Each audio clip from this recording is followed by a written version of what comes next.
Pleased to be here today with you, Council. February 24th, I brought forward a proposal that we had to build an 80-unit public building. In subsequent meetings with that developer on this project, which is estimated to be about a $15 million investment. And it would be a tax lift between $125,000 and $36,000 a year. They were looking at us to see how we might be able to assist because we're one of 6 jurisdictions that they're looking at doing these projects in. So I said, well, in terms of land, we can't give you land. We're not allowed to do that. I said, but what we could do is explore, based on the threshold of investment, whether we could exercise some of our existing development incentives for this purpose. So as we've investigated this further, to do this, we can't just apply an incentive to an individual developer without bylaw support. So the document that you'll see, RFE,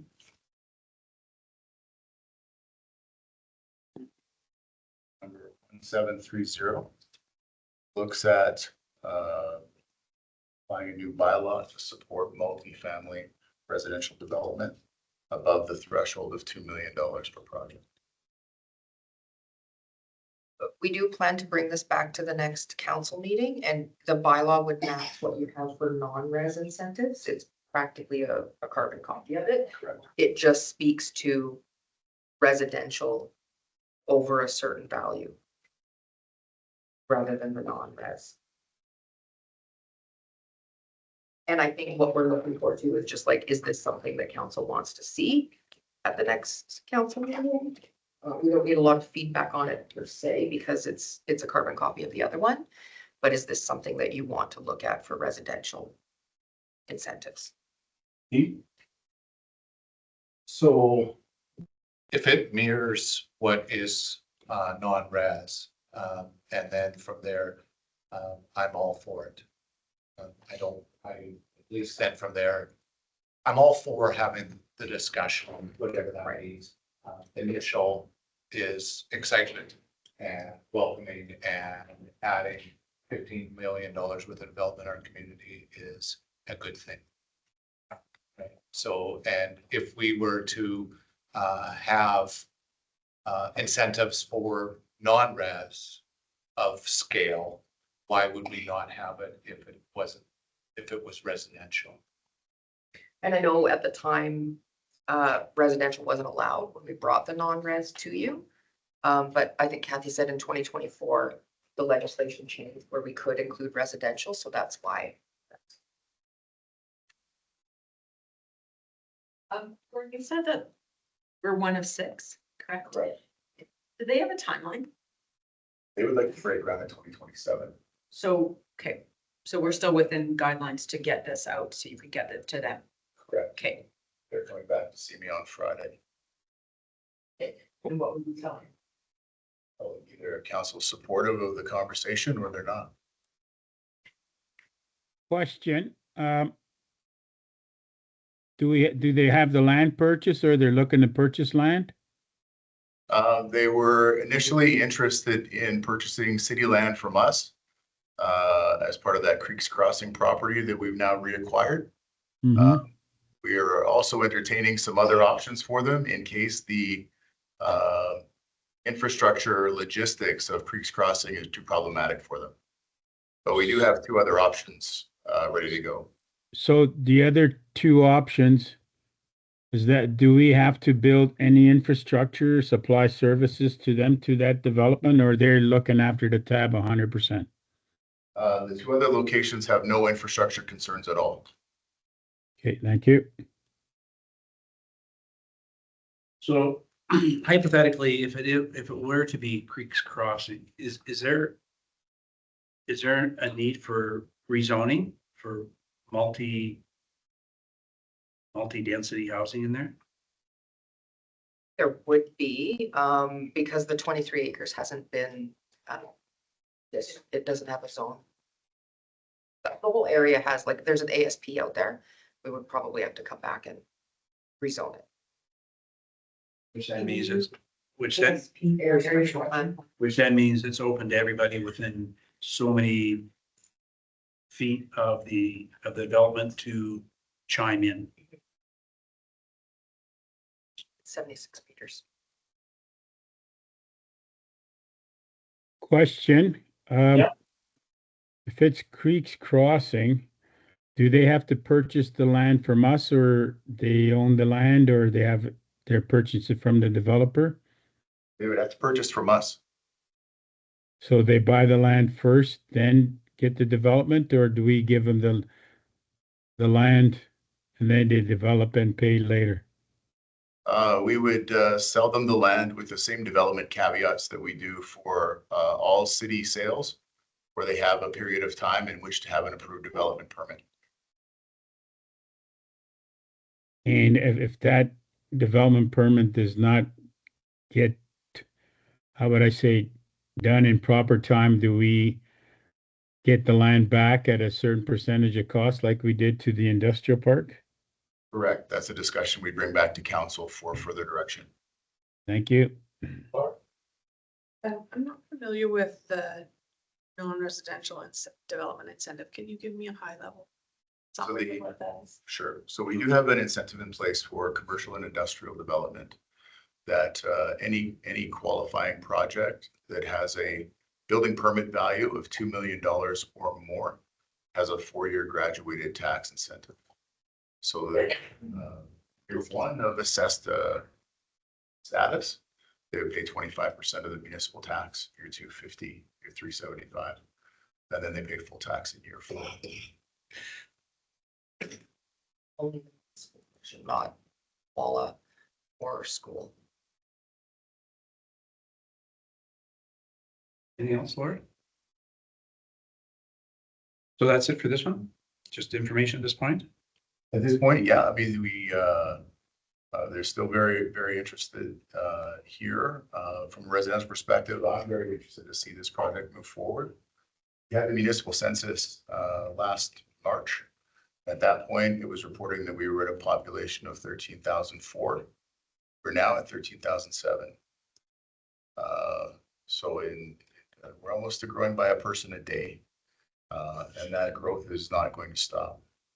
We know through the programs that we're administering through economic development that we have 55 more families scheduled to arrive in the next 18 months. Supply is rapidly diminishing. And while the single family housing incentive has had really active uptake, we have 12 applications already for 2026. And I just got off the phone with a developer that says they want the other 8, and they'll have the applications in soon. 20 new homes is not enough to meet the rate of development that we're going to require. So a development like this is very much in need. And Vern, it's a sidebar, but in relation to other families coming in, there's been a change, I believe you articulated to us in terms of the kind of dollars they need to be investing to come in. Can you just share that with us a little bit? Sure. The threshold for investment hasn't changed, but what we are seeing from the province is that any applications that are coming in only reflecting the minimum investment aren't scoring as high in the points for those applications. So the minimum investment for the small businesses that we've seen here was 100,000. But when we take a look at what our applications are, over the whole, we're averaging 168,000. But now we're starting to see, particularly as we've gone back to market in the past 3 months, with a focus goal that council wants to see industrial growth. Now we're starting to see investments at that threshold. So I would say the starting point of those investments are at the 250,000 and up, with investments as high as 1 million, who have already secured real estate in Wetaskiwin for growth. And if you didn't pick up on it, Vern has already given you one answer to the quiz you're going to get on. Yes. Thanks, Vern. Thanks so much. What else you got there, Sue?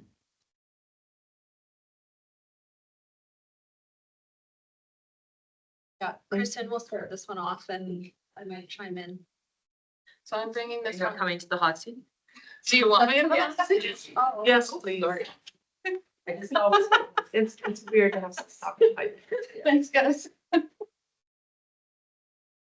Again. I'll buy you a zero tonight too. So I'm bringing this to you just kind of as a briefing, as a heads up. It's going to be coming next year with a review as schedule. The original corporate identity policy was approved in 2018, and then we updated it, and that was approved in 2023. So it will be coming next year.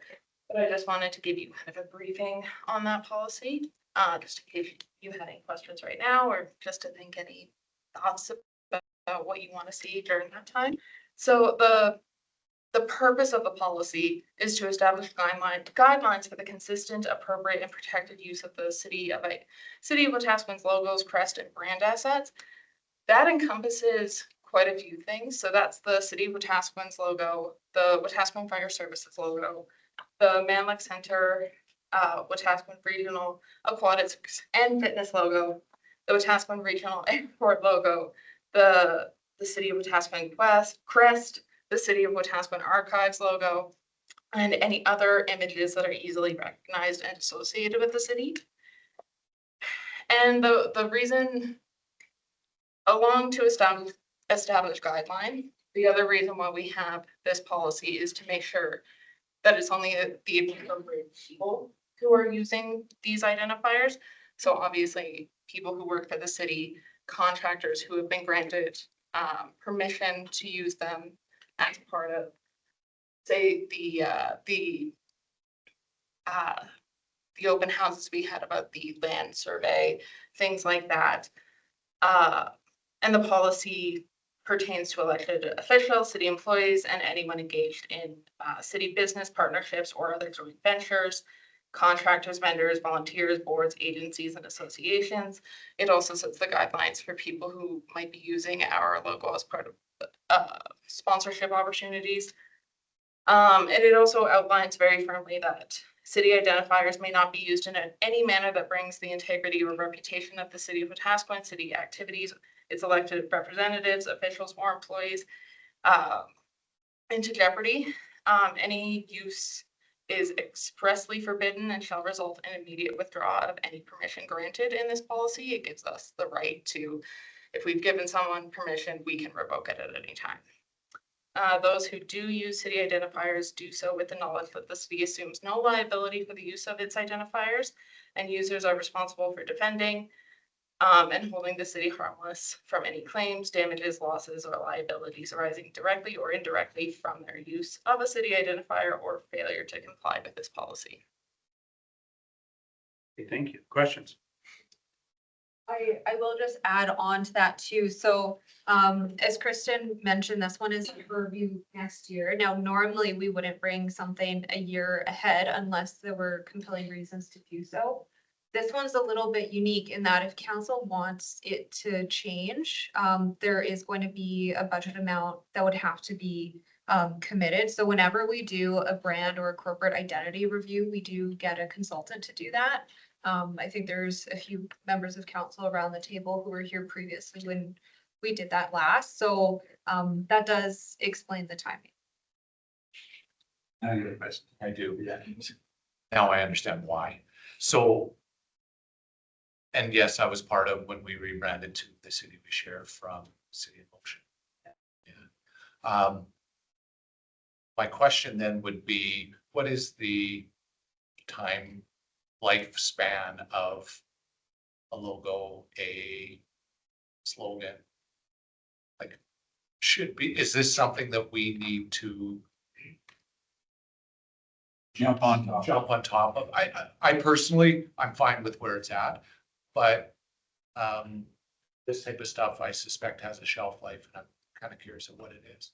It can, and the best way to articulate it, if, you know, council sat down and decided on a completely new direction for this community, council may want to separate the city from the past brand, right? I believe that the last time that this was updated, the 50-year vision was released, I think, at the same time. So if council is still invested in that vision and, you know, kind of in the what they want the community to look like, that does pair with the brand. So administration isn't recommending at this time that there be any changes to the brand.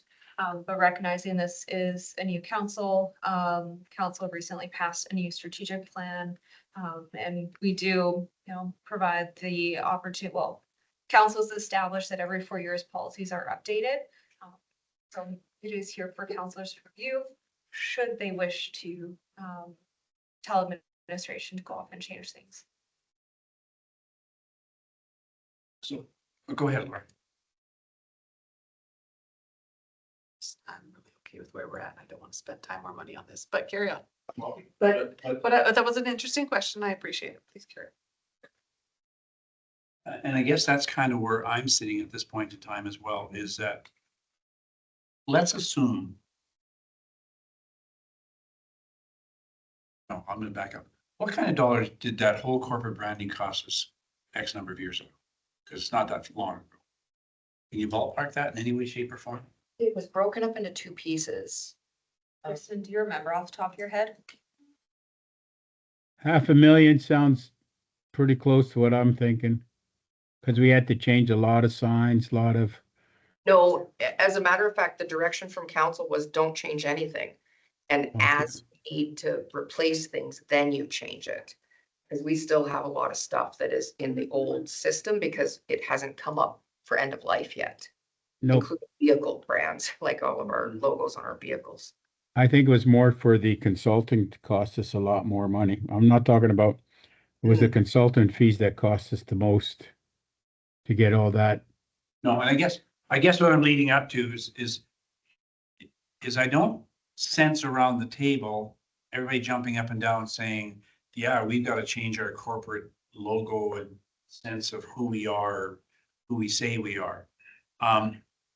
So I, for one, don't want to send anybody on a fishing trip, spend a bunch of time doing stuff if there's no appetite to be doing it. So unless I get some strong sentiment around this table, I suspect you might already have a partial answer to your question. Played. Yeah. Karen, anything? No, I'm just fishing to see if people want to have. No, I think, if I say in general, the brand has finally grown on me, and if we changed it now, I would not be happy. But then also when we were in strat planning, we really were trying to get, as I look into this, but into our vision is trying to keep that city we share, do that. I think we very much have been working towards and with your branding, so I'm not interested in a new brand at all. I think we keep working with what's working. Oh, no, and I don't see why we would spend money on review that. If you want to review it in 2027 and it's fine and it looks the same, then you just rubber stamp the date and you move on. And Mark? I'm good. Okay. So I think you got a sense a little bit of where we're headed. Perfect. Great, thank you so much. Thank you. Soon we have naming policy. No, the next one is the council chambers. Oh, yeah, it should be on your list. Council chambers? Yeah, it is. Yeah. But I didn't have it in any certain color. Oh, that's because. Oh, so this is just white is yellow? White is So yellow. this is just information at this point. Other stuff was information. This is stuff that we actually might need some direction on. Okay, you guys gotta come to the table. So jump in here then. We don't have time to waste. We're a highly efficient and organized organization. It's just. I pull the muscle. Yeah, actually, I'll sit here. Question, we have a point of order, Paul? So you said we might need to make a decision. There you go. Well, no, I mean, like, tell us to go back. The decisions you can make in here are to go into closed session and direct us to regular council. Okay. So do we need to go back and do more homework? Can you send us to regular council? Or are we on track? This is a project that's already approved, but we've gone through so many iterations and now we've had an election. And we're at a point now where some of the stuff that was discussed in the past can't happen, yeah, and so carpet, easy, he's got samples, we've got a budget for that, that's not a problem, it's the rest of it that you may want to direct us back to the regular council meeting for further direction. Okay, but I'm gonna double check point of order. Oh, no, and not challenge it in any way, shape or form. Because we sort of provided some direction here just a minute ago relative to branding. And just sort of don't waste your time kind of a thing. Yeah, but it's still coming back next year, 4 years, Okay. and then Okay, you'll. so we haven't Sure. circumvented the process of bringing policy back. We're just sort of saying, don't go spending. Right, like don't put a time. business case in because we're not really prepared to consider changing it right now. You're good with the point of order? I'd like to challenge it, but. There you are. Okay, this is 2 out of 3 items for me today. So, we've had a new council and so a little bit of time has passed. Wanted to come and provide council an update on the council chamber project. This one was originally approved, in the 2025 capital budget. It was scheduled to do 2 years. I recognize that there was that has previously gone out articulating it was 1 year. The scope of this project, as articulated within the charter, was to refurbish council chambers. So the analogy I've been using is, you know, you drive a 2006 Civic and now you're getting a 2026 Civic. So the intent as articulated in the charter was not to be, you know, something wholly different, but instead to make it better and make it last for the next 10 to 20 years ideally. So it was intended to tackle the AV equipment, so the microphones, the TV, the equipment that is at the clerk's desk to run the meeting. The project was in 2 parts. So first part was this room. This was phase 1, and the budget was $20,000. And then council chambers was a budget of $195,000, and that's broken up between IT and facilities. The reason it's separate is that it's funded from those 2 different reserves, so there's a little bit of separation there. And then there is also a separate budget for the carpet.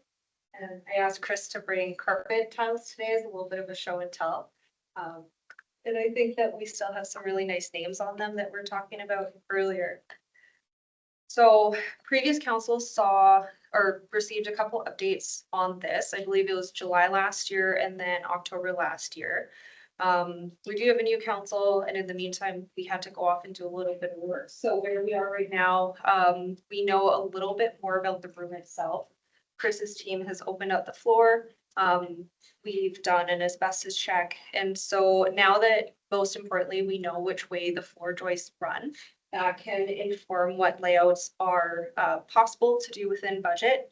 And so today, aside from the information update that I'm providing, we wanted to come back with those 3 layouts that were presented to council in October last year. So those ones are still expected to be delivered within budget, you know, even knowing what we know about the direction of the floor joist now. So I'll just share my screen here and we can go over them.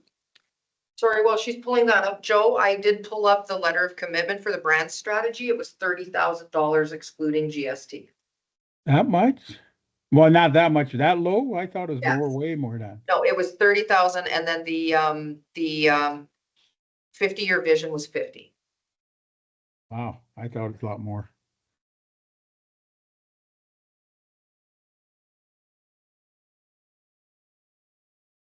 So first variation, and Mr. Mayor, are you able to see that all right on your screen? Yes, I can see that real good. Yeah. Thank you.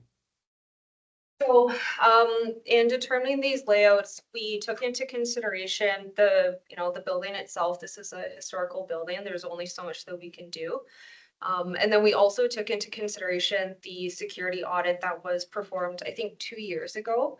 And that was an audit to review City Hall and council chambers itself that came out of a security incident that happened in council chambers. So within variation A, we do have a separation between the public, and then council and administration. So we would be looking at, reinstalling the bar. And that was the original bar was court chamber. So we would take that bar and put it back. So in variation A, we have, the public entirely at the back. And then we have council and administration at the front. We have variation B, which is very similar to what we have now, except administration and the public are flipped. And again, that is just in line with the security audit. So this one is very similar to status quo now. Jackie, may I? Of course. In that photo, and I know there's 4 of us who've looked at these so many times. In that photo, is the square box in front of administration, is that the speaker's podium? That is correct. Yeah. Yeah. And even council probably is, taking notice of the tape on the floor in council chambers. Well, that's been up for a little bit of time. We've taped out, this one is the latest one that was taped out. So, with this variation, the podium can also stay in the middle. So essentially you'd have a desk for administration, and then in between there'd be a podium for the public. So this one is still fairly easy, I'll say, to move around. And then we also have variation C. And so this is quite similar to B, except administration is along the sidewalls. And for those who have been on council for a number of years, when I first started with the city, this is very similar to what we did have. And that was also meant to reiterate that this is council's meeting with the public, and administration is just their support. So, and then of course, the fourth option that we don't have is status quo, exactly how it is right now, just technology upgrades, desk upgrades, etc. But that option doesn't address any of the security That's correct. Yeah. report stuff. And to counter that right now, we have bylaw that shows up until there's no reason to have them here, and then we let them go, just as a precaution with public, right? Jackie, can you go back to 1, please? I'm sorry. Variation A. Thank you. I'm looking at public area. That line that goes straight across, that's a railing, right? Yeah, that's correct. That's the bar. So the back there, the public,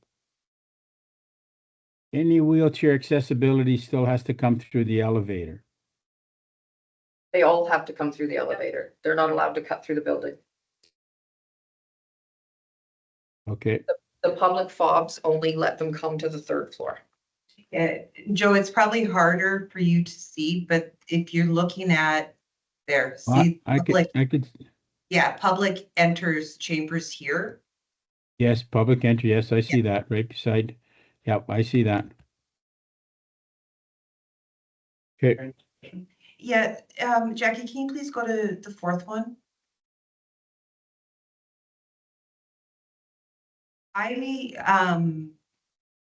think this is just in general my preference. I remember back to the days when I first started just coming and watching council, and I, as a member of the public city, excuse me,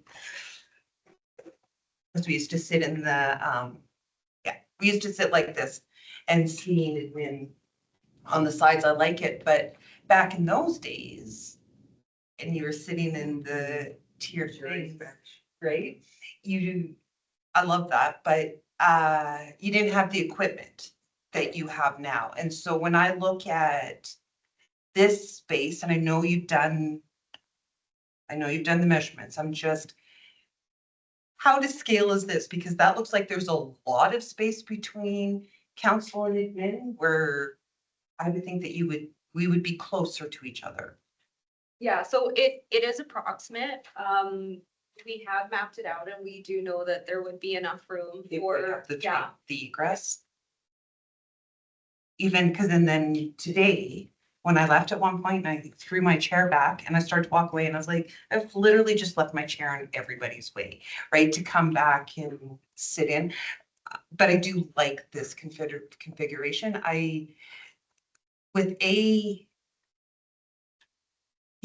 As we start intermingling admin and doing all that, it seems almost not complicated, but too intermingling where this gives all of us our space. Dean, So I'm struggling with A, B, and C. I don't see a D or an E. I still, and I know we're going to disagree on Yeah. this, of the judge's bench, the height. Every other council chamber, I should say every other, many of the other council chambers that I've sat in have them in a form of a semicircle as opposed to directly across from each other. And I don't see that as an option. I also do struggle with one person sitting in a different height than the rest of us. The optics of that is not great, and yet it's not even being addressed as an option. And we did start going down that path. We don't believe that we could do either of those within the approved budget. So the other option for council, and actually this is part of next steps. So after this conversation today, we intend to bring this to the next June council meeting. And whether or not council says yes, do variation A or C, or go off and find out what this would cost.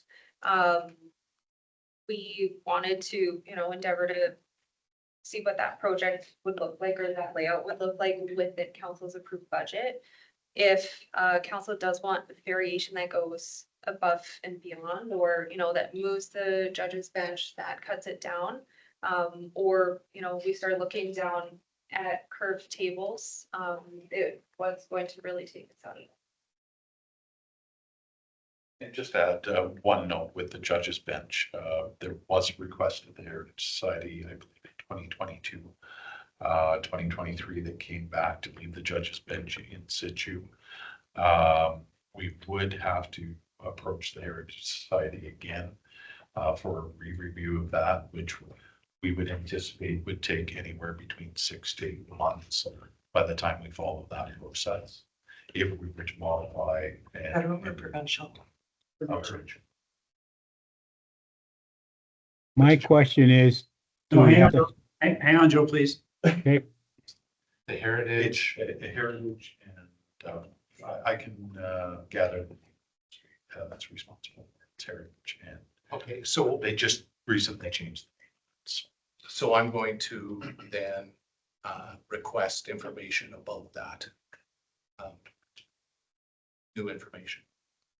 No, I'm gonna, are you done? Yeah, so I will send an information request to administration in regards to that. Okay, so I'm gonna go to Wendy, Joe, and then to Karen. I agree with Dean, but for even more reasons. I would like to see us in a semicircle for the reason that it's easier to see. It is difficult often to see who's in the bench and for them to see us. Plus the fact, if it was in a semicircle, administration would not be behind anybody. We would still have that eye contact with them. Does it matter design wise for IT, Richard? Nothing? So what, you'll work around whatever? Yeah, we just have to buy extra cable.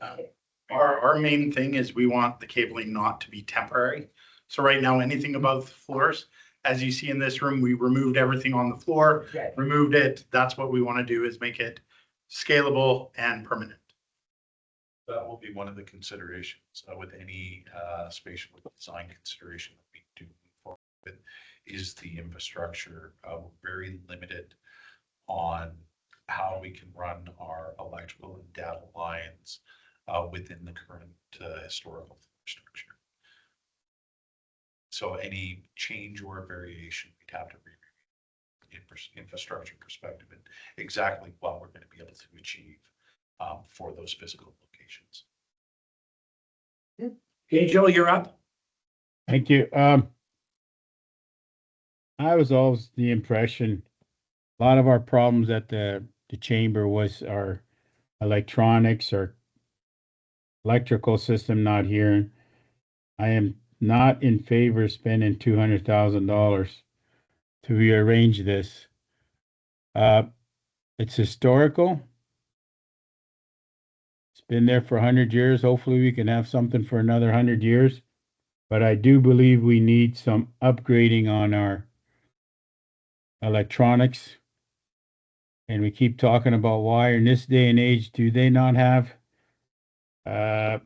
correct me, I'm not the electronic guy, but something we can have with no wire? We have a lot of communications in our house where we can have one satellite that does everything and the remotes or whatever. But if you know what I'm getting at, if just upgrading the electronics in that building is horrible.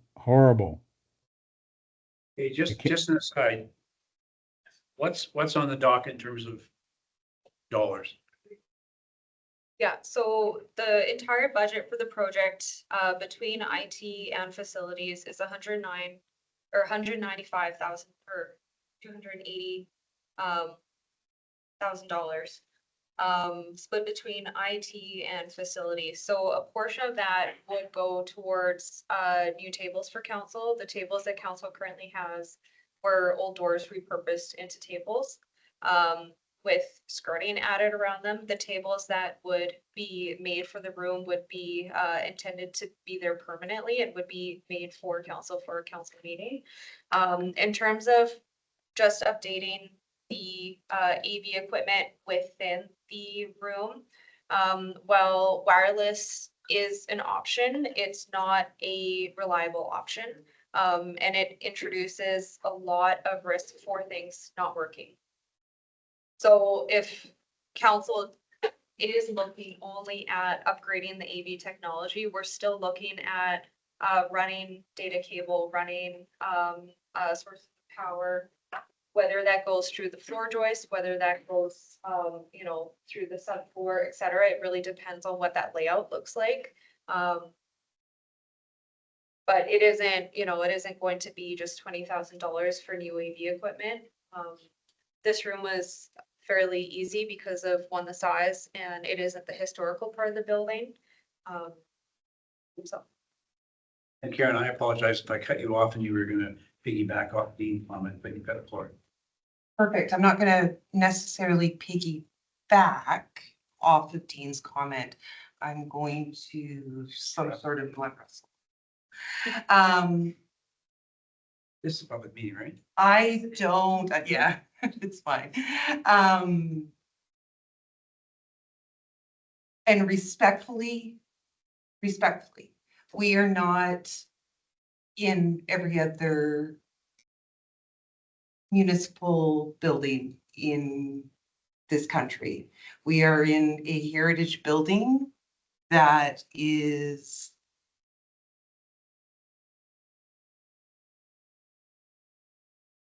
seen from the Historical Society. Its architect is famous architect. A lot of comes into that, and when we make decisions such as purchasing this building and making the renovations to it, that also lets us do things differently.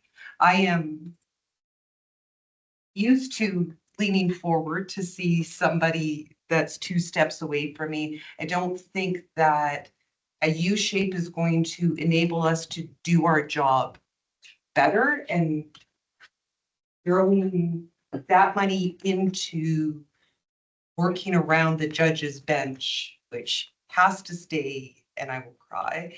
I just don't see the need for it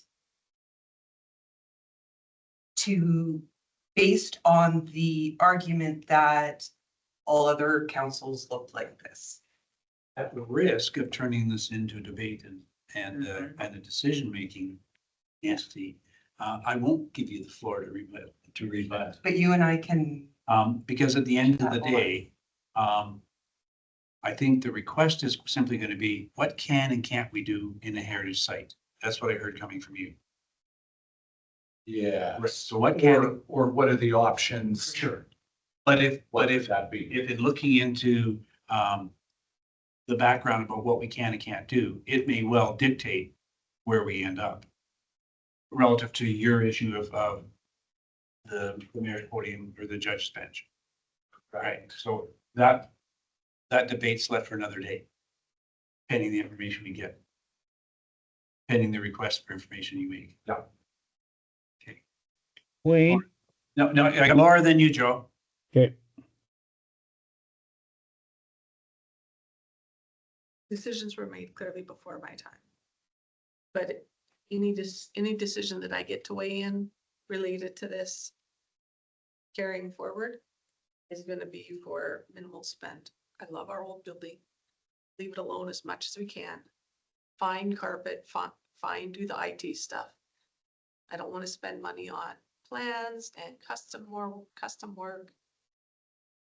Live with what we've got. Sorry, I'm not interested in spending more than we have to on chambers.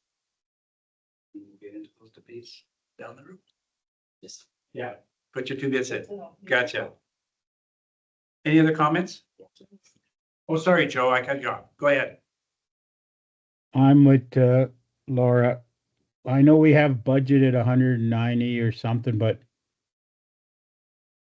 just because we budget doesn't mean we have to spend it. I'm happy where everything is. Maybe we need new technology on the electronics and carpet, but I like that old building's history. It's got culture. We just lost a history building the fire, and I don't want to lose some more history of Wetaskiwin. I like where it is. Been doing it for 20 years or 13 years or been in that building. Got my marriage license in that building. I don't like to see it change. I'm sorry. So let's okay. bring this back, a little bit, because what I'm.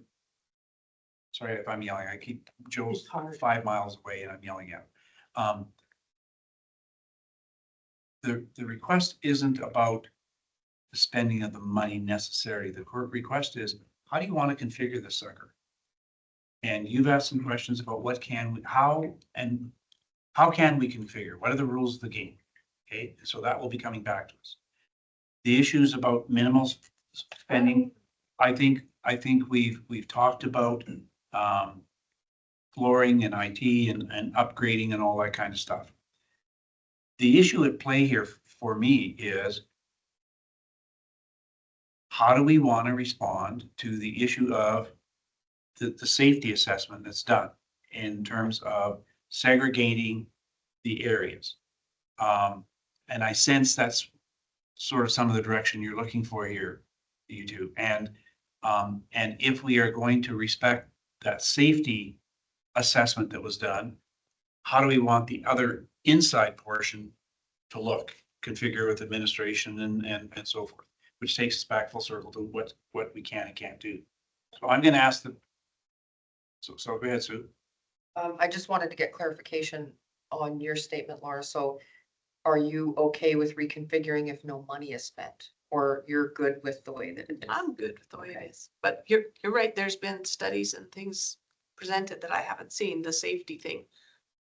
I have not ever felt unsafe in this building. Okay, so Like what is there? Is there a safety concern? there was, yes. So one. So there's been several incidents that have happened, and we've done a series of different things, like the fob door down on the first floor, the fobs in the elevator. We had a company come in and assess the building from a safety perspective. And there were a number of recommendations, and council chambers was the biggest one that was at risk. Yeah, I will also share just anecdotally, I was working in a municipality when a gunman did enter one of the city facilities. And thankfully that didn't end in tragedy, but unfortunately, these are things that we live in. And so I believe when we did the safety audit, they also took into consideration, worst case, like what somebody could do given the current state of the building. And the recommendations included locking down the elevator, locking down our city hall, and then again, adding other physical barriers into the room itself, adding processes. There's And- quite a few. And people have come and threatened that here. We have had threats in the building, so. You get in there and got a gun, there's nothing you're gonna do in there. Right? The rail's not gonna stop that. I guess, like, I think without getting into the nuts and bolts of the security report, without being in the camera. I think the nuts and the bolts, it's not just one incident with an armed assailant per se. There's other instances throughout the country of physical attacks, things of that nature that we need to safeguard against. So it's not one scenario that was looked at, just for clear. I'm gonna go Dean. So some of the comments around the room was, I don't want to spend the money, but my question then back to administration is, the last council approved through the budget process of having $198,000, whatever the exact number was, for this project. So now a lot of it hasn't been started, some of it obviously has. So what's the mechanism for council to say, whoa, I know we've already spent the 50 or whatever it was. How do we, if the will of council is to say, we don't want anything more, what's the mechanism? Right, as far as like in other words, would it be a motion of council, or does it come back like to say, stop? I think there's a number of different opportunities for that to happen. So we give you monthly updates to the city manager report. And so long as the funds have not been committed, council go back and revisit any decision that was made for capital or operating. Okay, so but if nobody takes the time to make a motion in chambers to stop any further expenditures, We go on as. you go on as planned. And I think that that's important, right? So that there is process involved of, you can't just say, well, quit, don't spend the money. Well, that has to be done in council. Yeah, through debate and discussion and a final decision made. Point, I guess, and to your point, is there's some timelines attached to this. Right, in the sense that, for example, if there isn't a motion coming up in the very near future, that just means, hey, hang tough, sit on your hands until we make a decision here. And this is a discussion that's been almost 2 years in the works. And so I guess all I'm doing is to Dean's point, I am saying to this group here now, unless there's a motion coming up next week where someone wants to slow the process or get more information, then we're full guns ablaze and moving forward. And at this point in time, the question that's still being asked until such time as we're being told slow the process down is, what do you want to see in chambers? Right. And I think that that's where this has been stalled for the last year and a half, is we didn't seem as a council to give clear direction of what we wanted the actual setup of the room to move forward.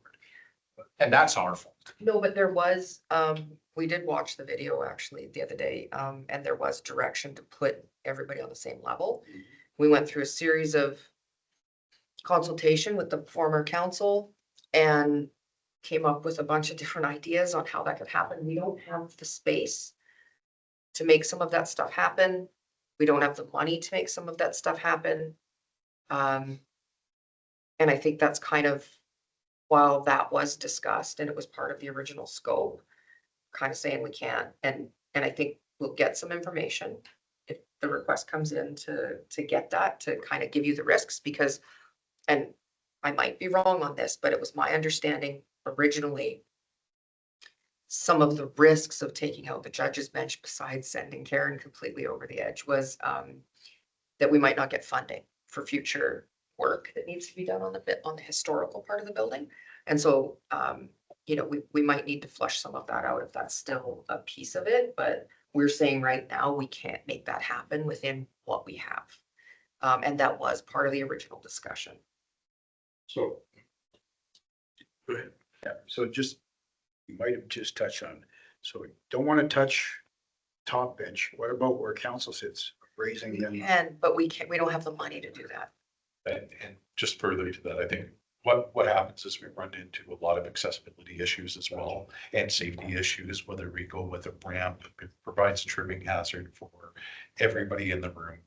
With the judge's bench left in situ, it is a beautiful piece, but it is the dominant feature of that room, and it does commandeer a lot of the square footage and the available options of what we can do from a spatial perspective. So just to keep that in note. So if I may, to try and be close. Do we need anything coming out of this group to direct you to go get more information relative to what we can and can't do historically? Do we need a motion to that effect? No, I think you can do an FIR, like, there's FIRs, there's notice of motions, whatever. And today's the 2-week mark, so long as we get something today. So you're prepared to do that, Dean? Yeah, I was gonna put it in FIR. Okay. And then in relation to any further discussion relative to paring back the budget or re-examining the budget or all the rest of it, I would encourage, if that is an indication of this group, that that's done sooner rather than later. So we can, so 5 years later, we're not still talking about what are we going to do with our library.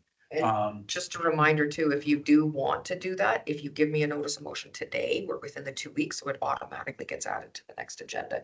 You don't have to look for approval of council to get that added. I was gonna say, so we're already intending on bringing this back to the next June meeting. At the start of the meeting, without any conversation, our intention was to bring forward a more robust RFD with the 3 variations, well, plus status quo. By that time, council will have a response to any FIRs that have been submitted. Well, administration always puts forward recommended motions. Council is not bound to make those recommended motions. They can make any motion that you choose. You can tell us to kill the project. You can tell us to go off and, Then millions. Yeah, as long as there's a funding source. Yeah. I just don't know that we'll hear back from the province that quickly. So Yeah, I might have to delay that. Yeah, there might be a limit to what we can provide. And just to add to that with the caveat, even if we were to stay status quo with our current budget, we are tight on budget. So any of those reconfigurations, things of that nature, most of the budget's going to be tied to that infrastructure, although we do have a separate line item budget for the carpet tile. A lot of that's going to be dealt with internal and of course labor, pulling that floor up, running the necessary infrastructure, but we are going to require certified contractors to carry out that work. So just to be cognizant of where we are today, those infrastructure and technology upgrades is the bulk of the budget that we are discussing. So, and it was 190 and change, whatever it was, 190. How much of that was tech? How much of that is new stuff? Yeah, so 96 of that was for facilities. 14 was in addition to that. That's a separate project. And then 119,000 was under Richard. But that also includes the 20,000 for phase 1. So is it fair to ask? Can I ask of how $96,000 of moving it, putting up a bench that we already like? Can you show me, is it the right place for me to ask for the math? In other words, show me your work of how that, if we're using what's there, it's going to cost $96,000. And I can speak very high level to that. Within the facilities portion of the budget, a lot of that will be the contractors for cable runs, electrical runs, new circuits, things of that nature. There's that's going to alleviate as we move over those step overs that we have in council chambers. Bringing all of that infrastructure within the floors so that we don't have those tripping hazards. But would that not be No, the IT? cabling is No. IT. Huh? But the accommodation of it is facilities. And so is that using, and again, I don't know if this is operations or this is governance, but would this be contracted out or is this being used internally? Like I struggle that this is $100,000 worth of work. It's not $100,000 worth of work. Within the current proposal, it does include 2 new counselors' desks. What we're budgeting for that is a little over $11,000 just for that portion. Within the other portion, as far as pulling and running that conduit and infrastructure, as you can imagine, with the historic nature of the building, this isn't a wide open modern structure that we're dealing with where we can have contractors come in to do those cable runs very efficiently. There is a lot of time that's going to go into that portion. For the electrical portion, what we're targeting is around that $18,000 budget just to provide the electrical portions out to those physical locations, to those data points within the cabling, the structural cabling for IT as well. We're into that 20,000 just for rough infrastructure. It is going to be quite costly. Karen? This is more interest than anything. As we make these conduits in the floor and walls, we're also making potential future conduits. We're now like, and I think if I was designing my living room right now, is I would be creating things to make technology more accessible to my TV, my computer, whatever, that is hidden within the walls. And that's kind of what we're doing, that now we're going to create these chambers or tunnels, or lack of a better word, that as technology changes, as long as it's still cabled, they'll be now running under the floor, where before we didn't do that when we designed this building in 2000 and whatever, 6. Am I correct? One of the things that we've always had top of mind, and especially Richard and myself, is to try and best future-proof Yeah, exactly. what we're doing today with the limitations of the infrastructure that we're doing. Right, so it's a balancing act that we're working through. There are phone jacks in chambers. Because that would have made me laugh. So Jacqueline, my last question from this group is, have you got anything more that you want from us at this point in time? Do. It's not an actual decision, it's just Yeah. a strong poll. So I asked Chris to bring the carpet tile samples, and I see that he also renamed them. That's good.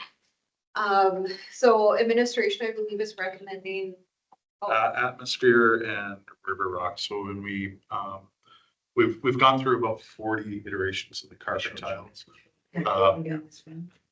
These were chosen to pull the portion of the color palette within current council. Concrete's better. The beige walls, millwork, things of that nature. My recommendation for that would be either Atmosphere or River Rock to pull a portion of those tones and palettes without being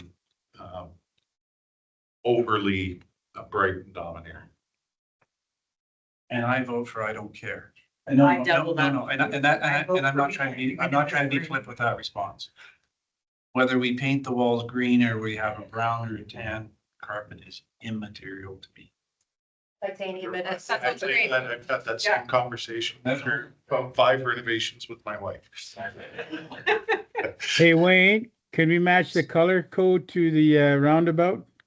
We could do that, but we'd have to have a special coating put on it.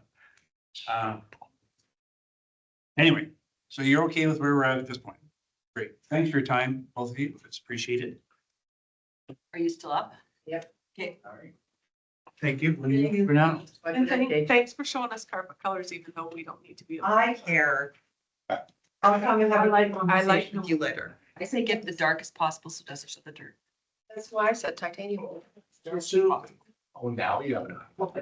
are you keeping your staff here for the duration of this whole meeting? No, that's not where I'm at.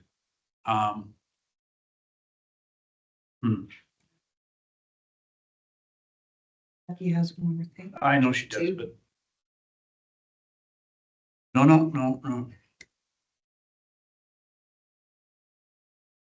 I am going to get my test done.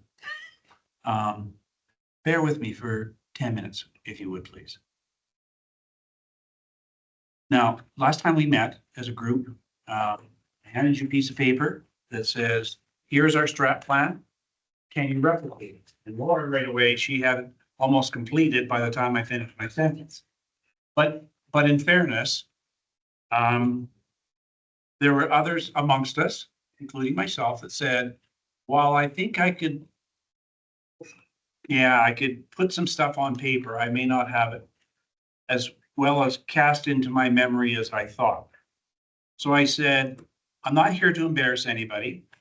So I'm going to give you some time to do some homework and revisit our strat plan and be prepared for a test next meeting. And then Dean phoned me and he said, you've gone and reminded everybody you are not as mean a teacher as I thought you were. And then I thought to myself, do we really need to go through this exercise where you prove to me that you've read our strat plan? And part of me says, yes, damn it, you will show me because I don't believe you've done your homework.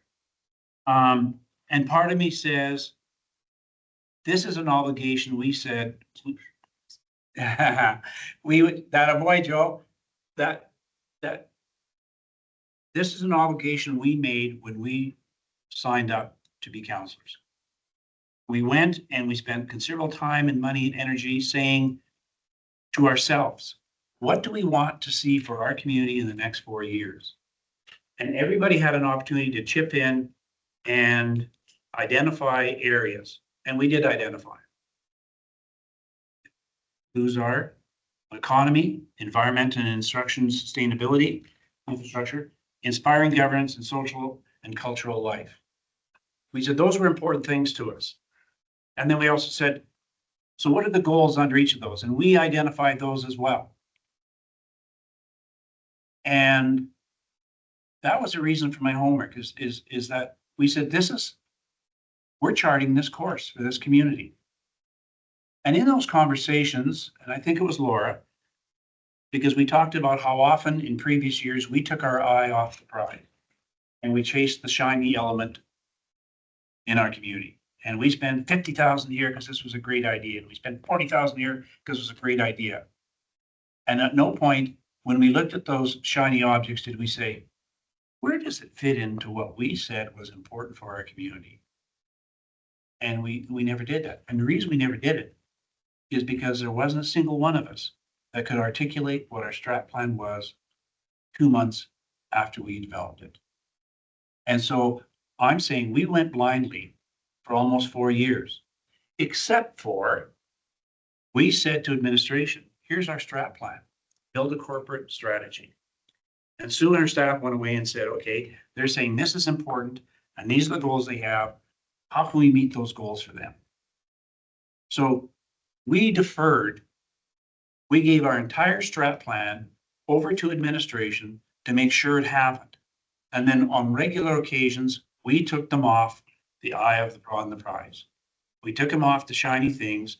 And I now know why on many occasions, Sue sat at the back of the room and thought and rolled her eyes and thought, where the hell are you sending me now? Because that's what we did. I didn't roll my eyes. Oh, you always did. Anyway, and so I'm not about to have you prove anything to me at all. you have to be able to prove it to yourself that you know what the hell we said we were going to try and accomplish for this community. But I do have a question, and I pose it to each and every one of us. We said economy, we said environmental and infrastructure sustainability, we said social and cultural life, and then we said inspiring governance, inspiring. And so my first question to this group right now is not what's inspiring governance. What is governance? Do we know as a collective what governance is? And so I'm going to throw that on the floor right now. The pillar we said that was important was governance. So what is governance? Help me understand your perception of governance. Anybody want to kick that off? Sure. Respect, I'm going to go Dean and then Laura, then Joe. So before I got into council, and I suspect all of us were the same, probably similar, is what you believe the role of council is not necessarily governance, but it's operation. And for me, I look at this governance and it's difficult because the reason why you want to get into operations because you care, right? You want things to be better, whatever better means. But understanding what exactly our role is in the governance of why we have staff here is that they do that work. We don't. We set the rules and what they should do, and they are the how it's done. We aren't. How they do it isn't shouldn't be necessarily my concern. Okay, I'm going to cut you off. Laura, what's governance? I'll say this was number one for me. I cared a lot about this and I campaigned on it. It is hard to describe and defend and explain to people, but it's why I ran.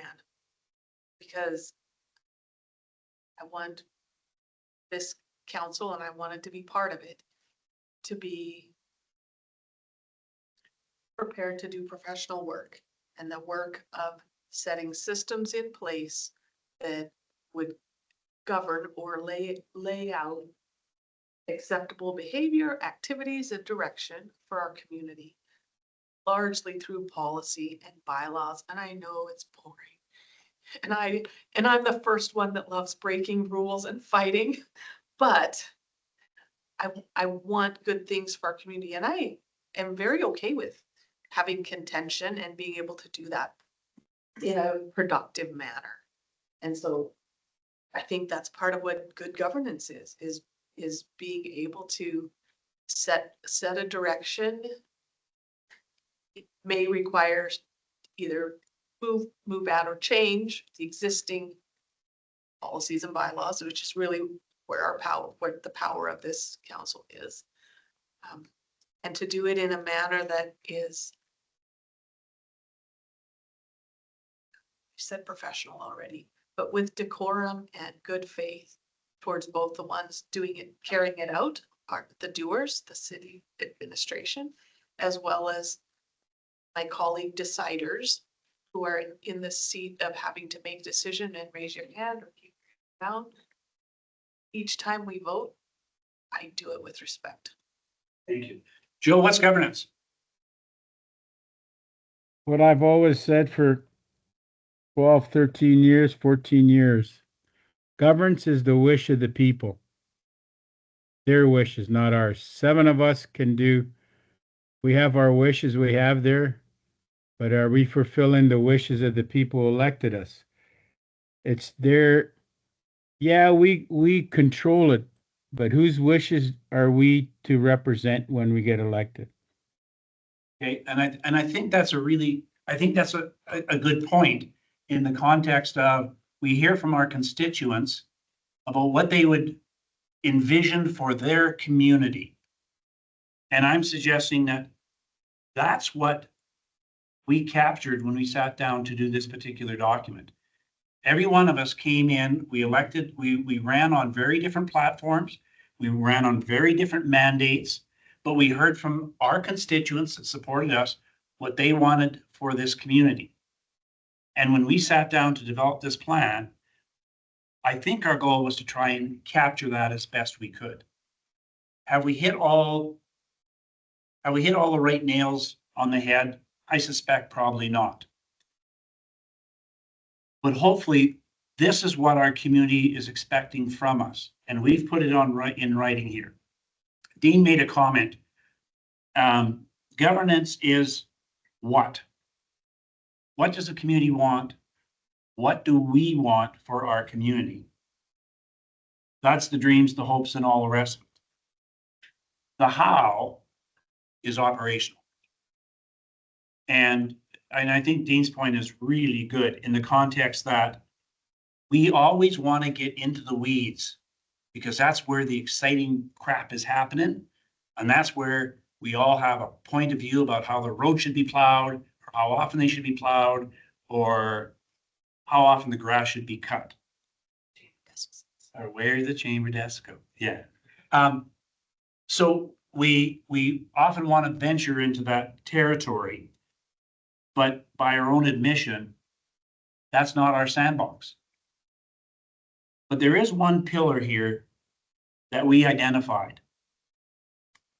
And economy, and we talked about the goals, and we've said to Sue, go out and find ways to make our vision, our wishes, our community residents' wishes come true. And on environment and infrastructure sustainability, go out and find ways to achieve that pillar and those goals. Social and cultural, the same thing. I'm not sure that we've asked administration to solve governance. Right? So while we have 4 pillars here, 3 of them are really not our business anymore. They're administration's business. And they're to report to us. That's the accountability piece. But there is a piece here that is totally, in my estimation, totally ours. And that's governance. Partially to Laura's point, but we said inspiring governance was we'd have a council that was professional, respectful, and accountable. And if we truly believe that, then let's us act on it because it's ours to act upon. We said we want to build strong, transparent relationships and communication with our residents and community partners. We're the ones that want to do that. Administration can help us, but we're the leaders of that parade. And the last piece of strengthening governance or inspiring governance is making sure we understand role clarity and organizational effectiveness. That's what we're looking to see happen. All of those things under inspiring governance is us. Dean made a comment to me earlier. I'm sorry, I sound like a teacher and I'm lecturing and I apologize.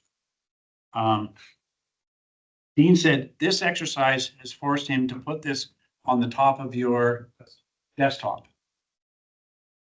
to make sure that he, as a counselor, understands what we've agreed to, the goals we've set, and what we're going to hold administration and staff to accomplish on our behalf. And so my comment is only to say, I don't need to test you on this. We test ourselves every single day when we make a decision.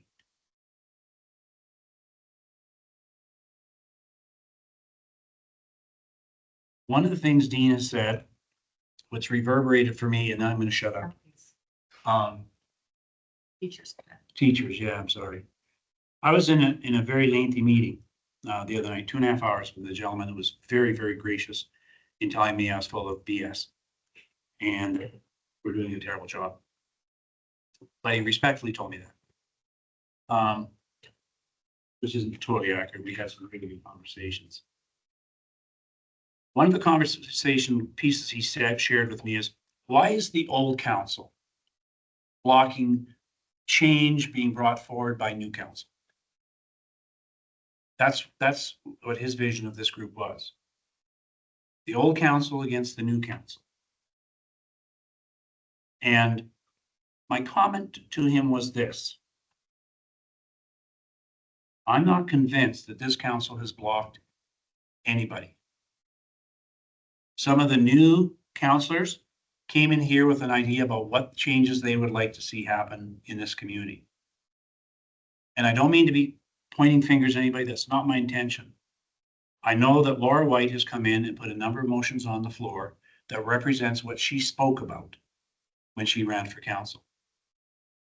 And I think we've had discussions and debate, and she may have won some and she may have lost some, but she puts her motions and ideas forward. And every one of us went into our election campaign saying, here's what we want to see for change in our community. And to Dean's point, if you want change, whether you're new or whether you're old, we do it through process. We do it through putting a motion on the floor for discussion. And I'll even go so far, and we're going to have some conversations later on, that if you want change that you spoke about during election time, be prepared to put some motions on the floor so your changes can be examined. You might win some, you might lose some. But at least your constituents will know that you are speaking your truth to what you said you were going to vote for. I made the personal mistake when I came on this council 100 years ago, thinking that if I just reminded the administrator often enough that garbage wasn't being picked up over by the lake park, that they would automatically make that an issue to follow up on. And I probably talked about it every week for 10 weeks. And I was still very angry when it wasn't picked up to my level. My point is, A, I'm in a sandbox that I shouldn't be in. But not once did I say, administration, I'd like to make a motion that we're picking up garbage by the lake park on a weekly basis. I just bitched and complained. And nothing changed. And I became angry about it. So at the end of the day, we've all been asked, if you want to create change in this organization, you have an opportunity to put business cases forward, capital business cases, operational business cases. There is your opportunity to put your voice from election time into action now.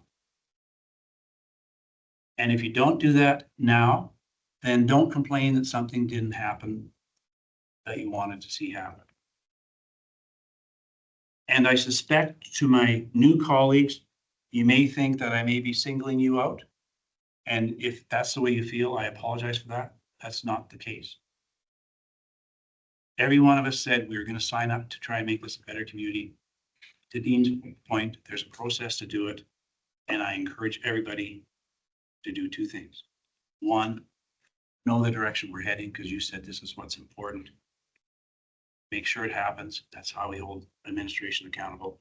And if you want change to happen, start putting your business cases forward and start putting motions on the floor for change. And then I think, ladies and gentlemen, the kind of rhetoric we're hearing in this community about how we are a very divisive council, we can't get along, we're always fighting, starts to go away. We control that. I will now climb off my soapbox. Thank you for indulging.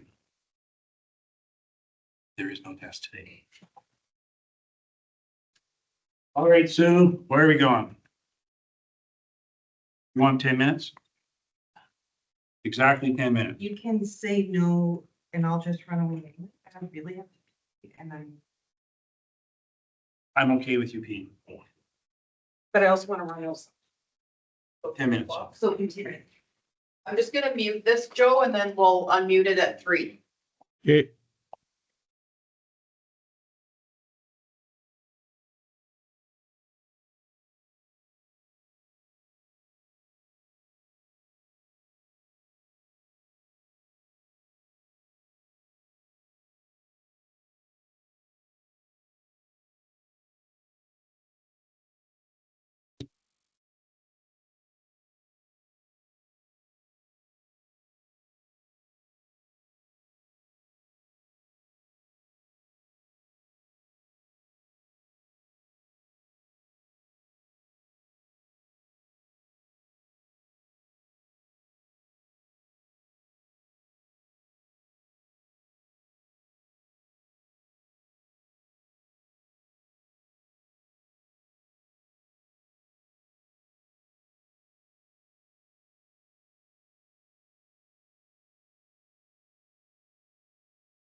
Hey Matthew, Joe Bronco calling. You try to get a hold of me? Or is it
Mayor Bronco, I muted your line while you were on the phone, just so you know you'll have to unmute to come back.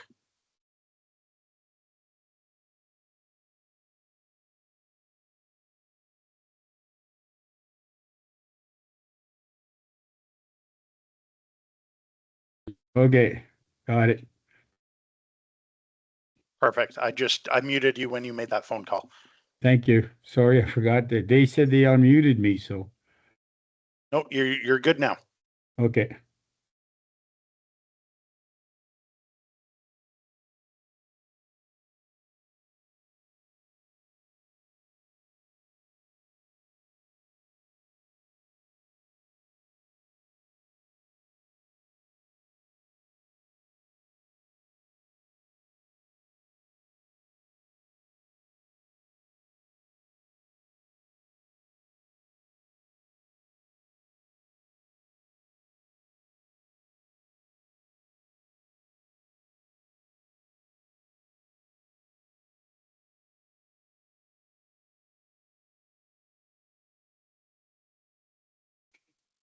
Hmm.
So Jacqueline, I asked you to give me 10 minutes, and the fact that I took 30, you can get 2 more minutes of your presentation. A total of 3.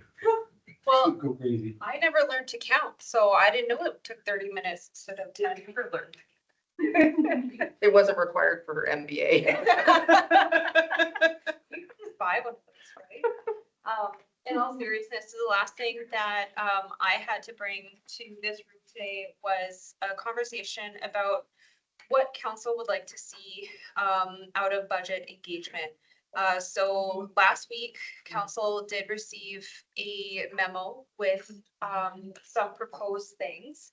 And then within that memo, at the very end, there's 3 questions that I would like to hear council's thoughts on. So I'll run through the content at a high level within the memo. So we did sit down and think about what we could do a little bit differently moving into 2027 budget, so that council has the best information from the public that they would like to use to make decisions.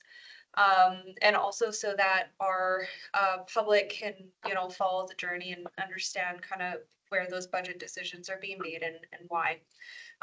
We did start a little bit of this approach when we sent out the tax notices. So we've launched a new communication approach when we talk about budgets and taxation and money. It's the 4 pillars of how we build the city, how we maintain the city, how we keep the city safe, and how we enjoy the city. So moving into engagement for this year, we're currently in planning for a What If Wetaskiwin survey. This is intended to be a little bit of a citizen satisfaction survey light. So it won't have the same statistical significance as a real citizen satisfaction survey, but we want to use this to get understanding from the public on attitudes towards services they use, services they don't use, that they value, that they don't value, attitudes towards spending, saving, kind of stuff like that. We're still finessing what those questions look like. And we do want to have that open over the summer, so for a period of 6 weeks. That will then allow us to have something when we open, when we have the open house budget engagement. So we are timing that, or we're proposing that this is timed during Week of Welcome. So previously, council will remember the gallery walks that we've done, particularly last year, there were projects and boards everywhere. We want to do something similar, but depending on the outcome of this conversation, if council is looking for something else that we typically ask for, then we'll start the engagement in that way. But we're looking to take advantage of the city's open house, so we're already going to have a whole bunch of people there, and they may as well come and see, what council is going to be considering. The third thing is going to be a Did You Know campaign. So we'll have a whole lot of information from the survey. We'll have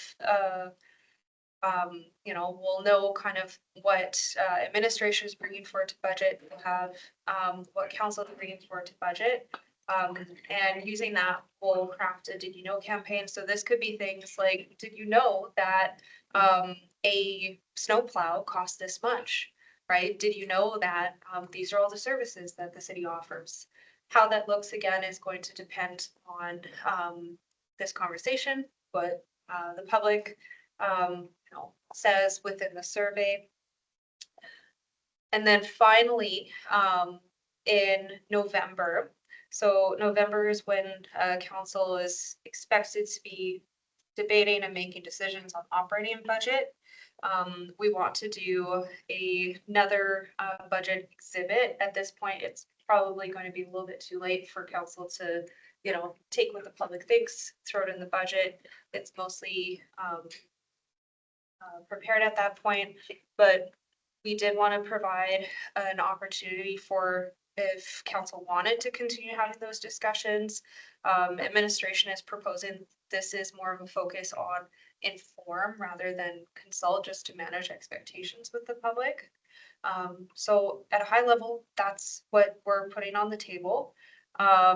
It could look different. It could look exactly like that. So questions for this room, and I'll just throw out all 3 questions and then you can pick and choose which ones you want to answer, or, if you have thoughts now or later. So the first question is, how does council want to use community input in their decision-making? So think about, is the input going to be most valuable in making decisions about service levels, about charters, about OBCs? The second question coming out of that, so what input would council like to see from the community that will be useful in your decision making? Again, is it those attitudes about spending, attitudes around service levels, etc.? And then thinking after budget is passed, both capital and operating, what helpful tools or resources would council like to have that will help them communicate or have conversations with residents and businesses? So in the past, we've prepared key messages for council. I've been in municipalities where we will put together briefing books that has a few key messages, has some other facts, and anything else. So just hoping to get some feedback from council.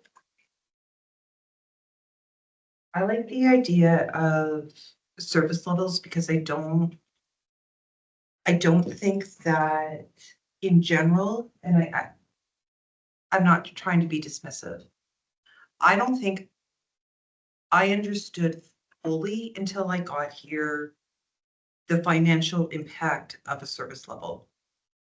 And so because when we did the service level inventory, is that when we're asking the questions of, I'm trying to think of a good example, but if you want, I'm going to piggyback off you. If you want the garbage picked up more regularly at Byler Lake Park, that's what it's going to be. So when the question comes in, because that's the stuff we juggle. We don't juggle whether or not 100%. I would love our community to be spick and span in the cleanest community in the world. What is that going to cost us? And so when I'm making my decisions, I'm not making a decision based on what I want to see only. And so that they're making similar, not decisions, but they're being asked the same sort of questions we struggle with. And Jacqueline? No, hang on, finish your thought then. And this again was prior to me being on council, my favorite thing that I ever did, but it could just be me, but it was so easy, was that we had it was on What If, I'm sure. We're coming into budget, it was a scale, here is your budget. Dollars. And where are you moving your dollars? Because that made Karen, who wants large art and all of this stuff, start to put my money into that scale. And for me, that was really good. I think it was user friendly. You found out how quickly you didn't have enough money. Yeah. Or what you couldn't change. What it couldn't change, or don't want my taxes going up, and it's not as simple as just reducing taxes. Because I don't know why I'm looking specifically at you, that was weird, but it's not just a matter of reducing taxes and keeping service levels. And that they understand the decisions we really make. Joe? Thank you. Jacqueline, I think we did it many moons ago, as my colleague Wayne said, oh geez. I think services isn't important, but I like to see a diagram where, because everybody bitches and complains about their taxes and where does it go? If we had some kind of a diagram that said, okay, 5% of your taxes is for roads, 2% is for your recreation, 2% is one of your snow removal, 2% is for your administration. Your council costs so much money. Everybody pays taxes, but I believe still to this day and age, people don't know what the percentages is for parks and recs, for the utilities that we pay. Because we always get complained, I pay taxes for snow removal, but people don't understand that maybe the average household only pays $100 to get their front of their street done twice a year. I think residents are still not aware where their taxes go. And if they knew that, I think they would either say, well, increase our service level or decrease it. But I See, still, So Joe, yes. I'm curious as to who pays the taxes at your house? Is it you or Nancy? Well, Wayne, No. The reason I who say that is pays? because, Who pays? well, I know She you're does. gonna, She who does. actually writes the But check? she comes Joe? up to but she says, "Do you see what we're paying for here? Look at this. This is what our." But mind you, I don't have much. I don't complain because I only have 2 services for the city. Well, Sure. I shouldn't say 2 services. No. Uh, but do I know what my recreation cost is? Yes, No. yes. So, and then that's why no, Joe, that's why I teased you about who pays the taxes. Because the very document that you're suggesting we have just went out with the latest tax notice. So all the kinds, I have an open mind because don't want to get a heart attack yet. okay, but you're gonna have two things happen. Read the bulletin that comes out first, because it explains where all the money goes. And then look at the bottom line of how much you owe, and then have your heart attack after. Because the very things you're looking for, they've tried to address in the newest tax notice. And I'm yelling again, I'm sorry. It's there for the first real time. Well, and I think in previous years, it was actually in our budget document because the one Yeah. for the public shows where your money comes from and where your money goes. And Right. we worded it differently before. It was like quality of life, which was recreation and parks and things like that. So we're wording it different now to try and align it with council's goals or pillars so that it's a little bit more aligned now. Or simple, because if you said quality of life, Well, it was before, yeah, it was like safety and security had fire, RCMP, Yeah. but quality of life was recreation, parks, those sorts of things. So now Jackie spoke to the 4 pillars. They're trying to match your pillars Right. so that we can break the budget up that way. So I'll work backwards. You talk about the tools. I was gonna say, we just received that one. And I agree with you, Joe, that having that type of document at budget time is probably a really good thing. And then I like the idea, I've completely forgot about the slider, right? I thought that was great. I think that came out of a States or something. Isn't that where it came out of? Yeah, it was a software that we did that. Camrose was doing it, but Camrose made their own. Okay. And we did, we went on the software. The other one that we did for the first time last year was when we had a meeting here and then at the senior center where all the business cases were presented and described. I really thought that was powerful. And we had a decent, considering what most budget engagement sessions are like, which is very poorly attended at best, they were pretty good. Right?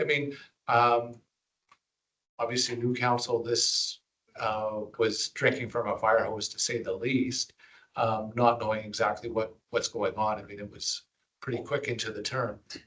Yeah, really tough, and I get it. I thought it was excellent, especially, yeah, I would, my personal opinion is, let's do that again. I agree with you, Dean. I thought that was good. and I don't know if that isn't one that, because I know that I've been I want to hear before I make my decision. Like, that's what you guys have heard a lot from me. I don't mind if that one is after we made our decisions too, right? Like if because you still can change after we've made our straw poll decisions. Like I like all of the introduce and stuff to help me make that decision, but it's just like anything, I don't actually know until I get into chambers that day. Really what I'm gonna do. Often I think I have a good idea, but then somebody changes my mind and maybe the community will change my mind after the fact too.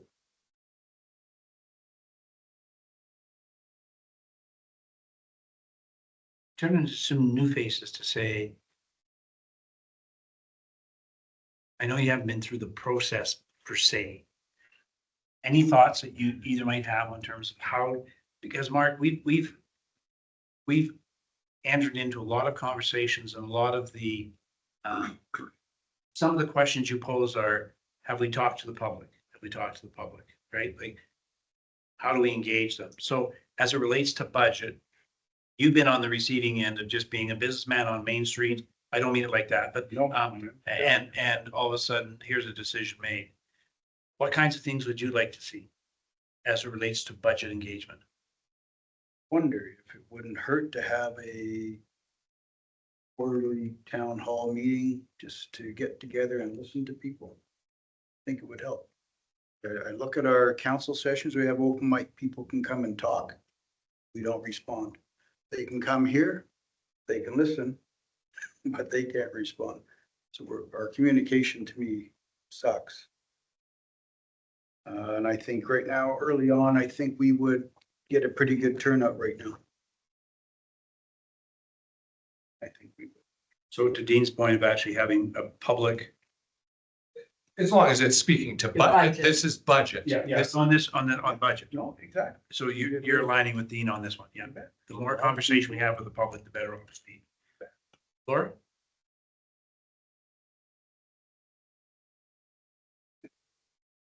Like the turnout. So again, thanks for saying I don't have frame of reference other than last year's hellfire experience. I did like meeting at the senior center. I did like being here and presenting the business case. I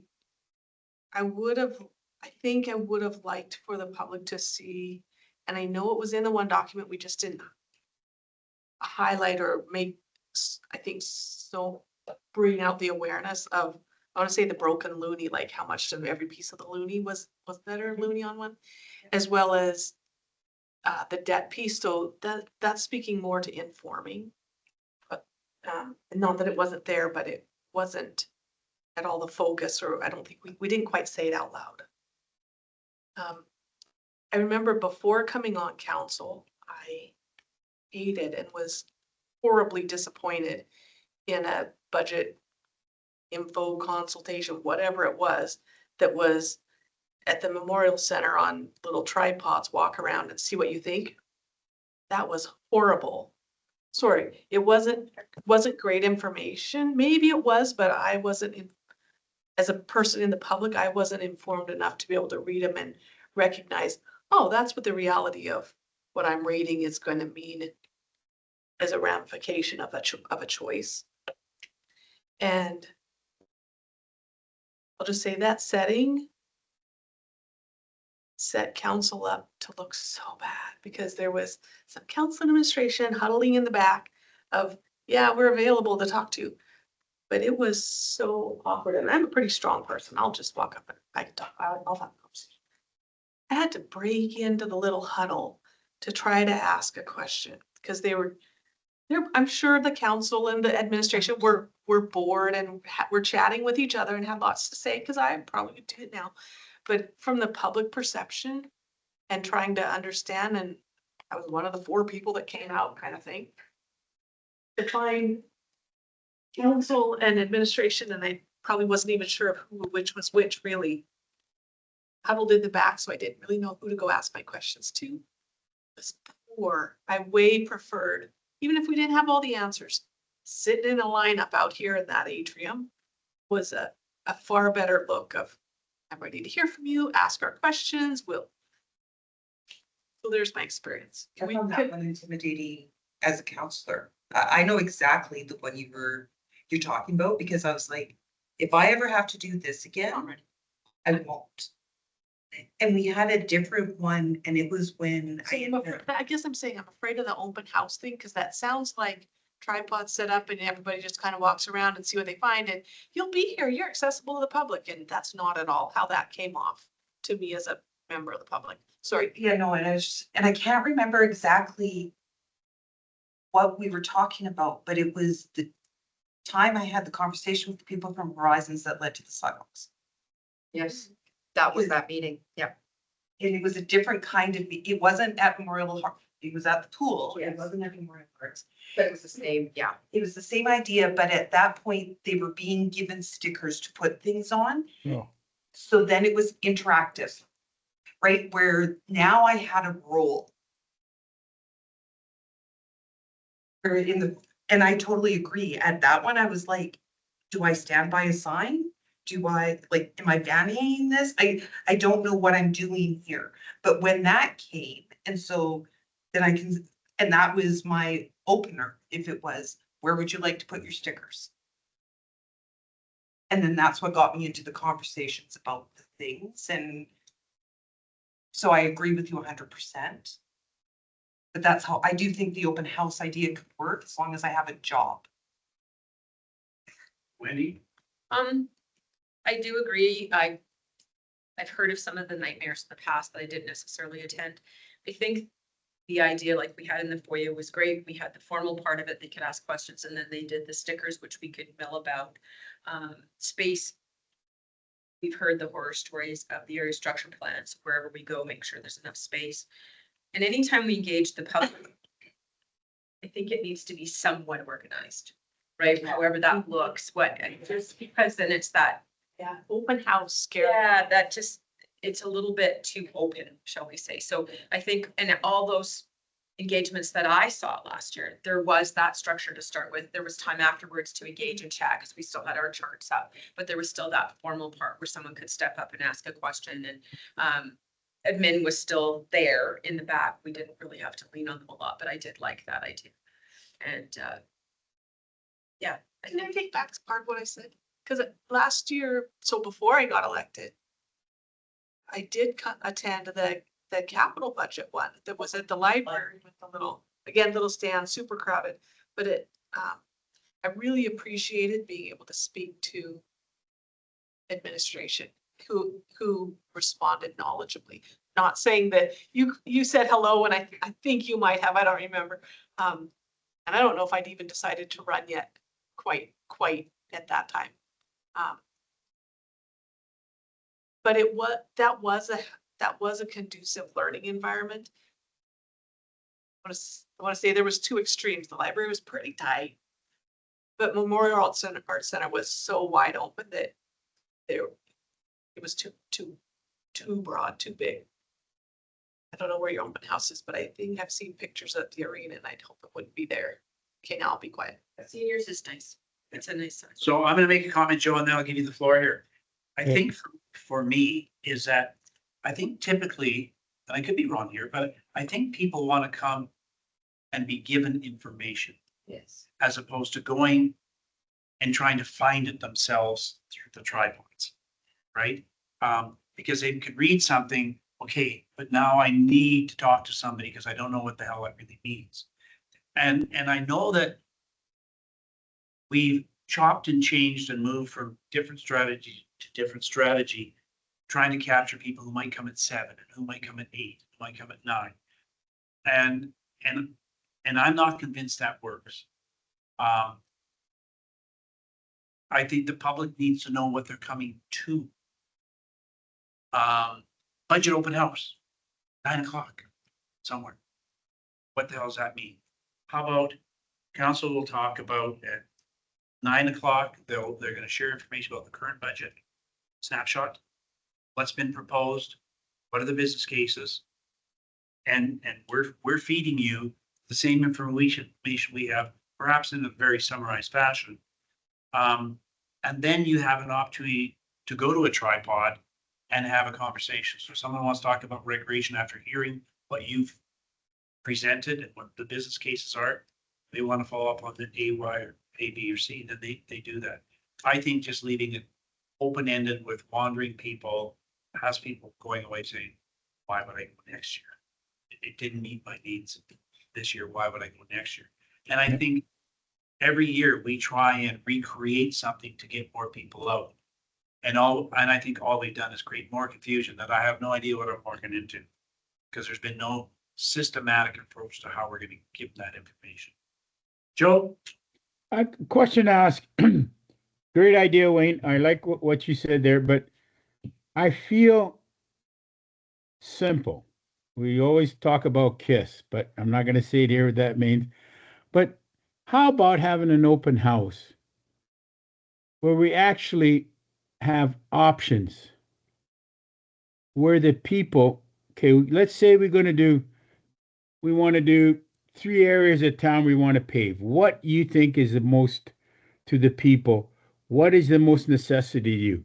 Where do you want more money to be spent on snow removal, on protection, on parks and rec?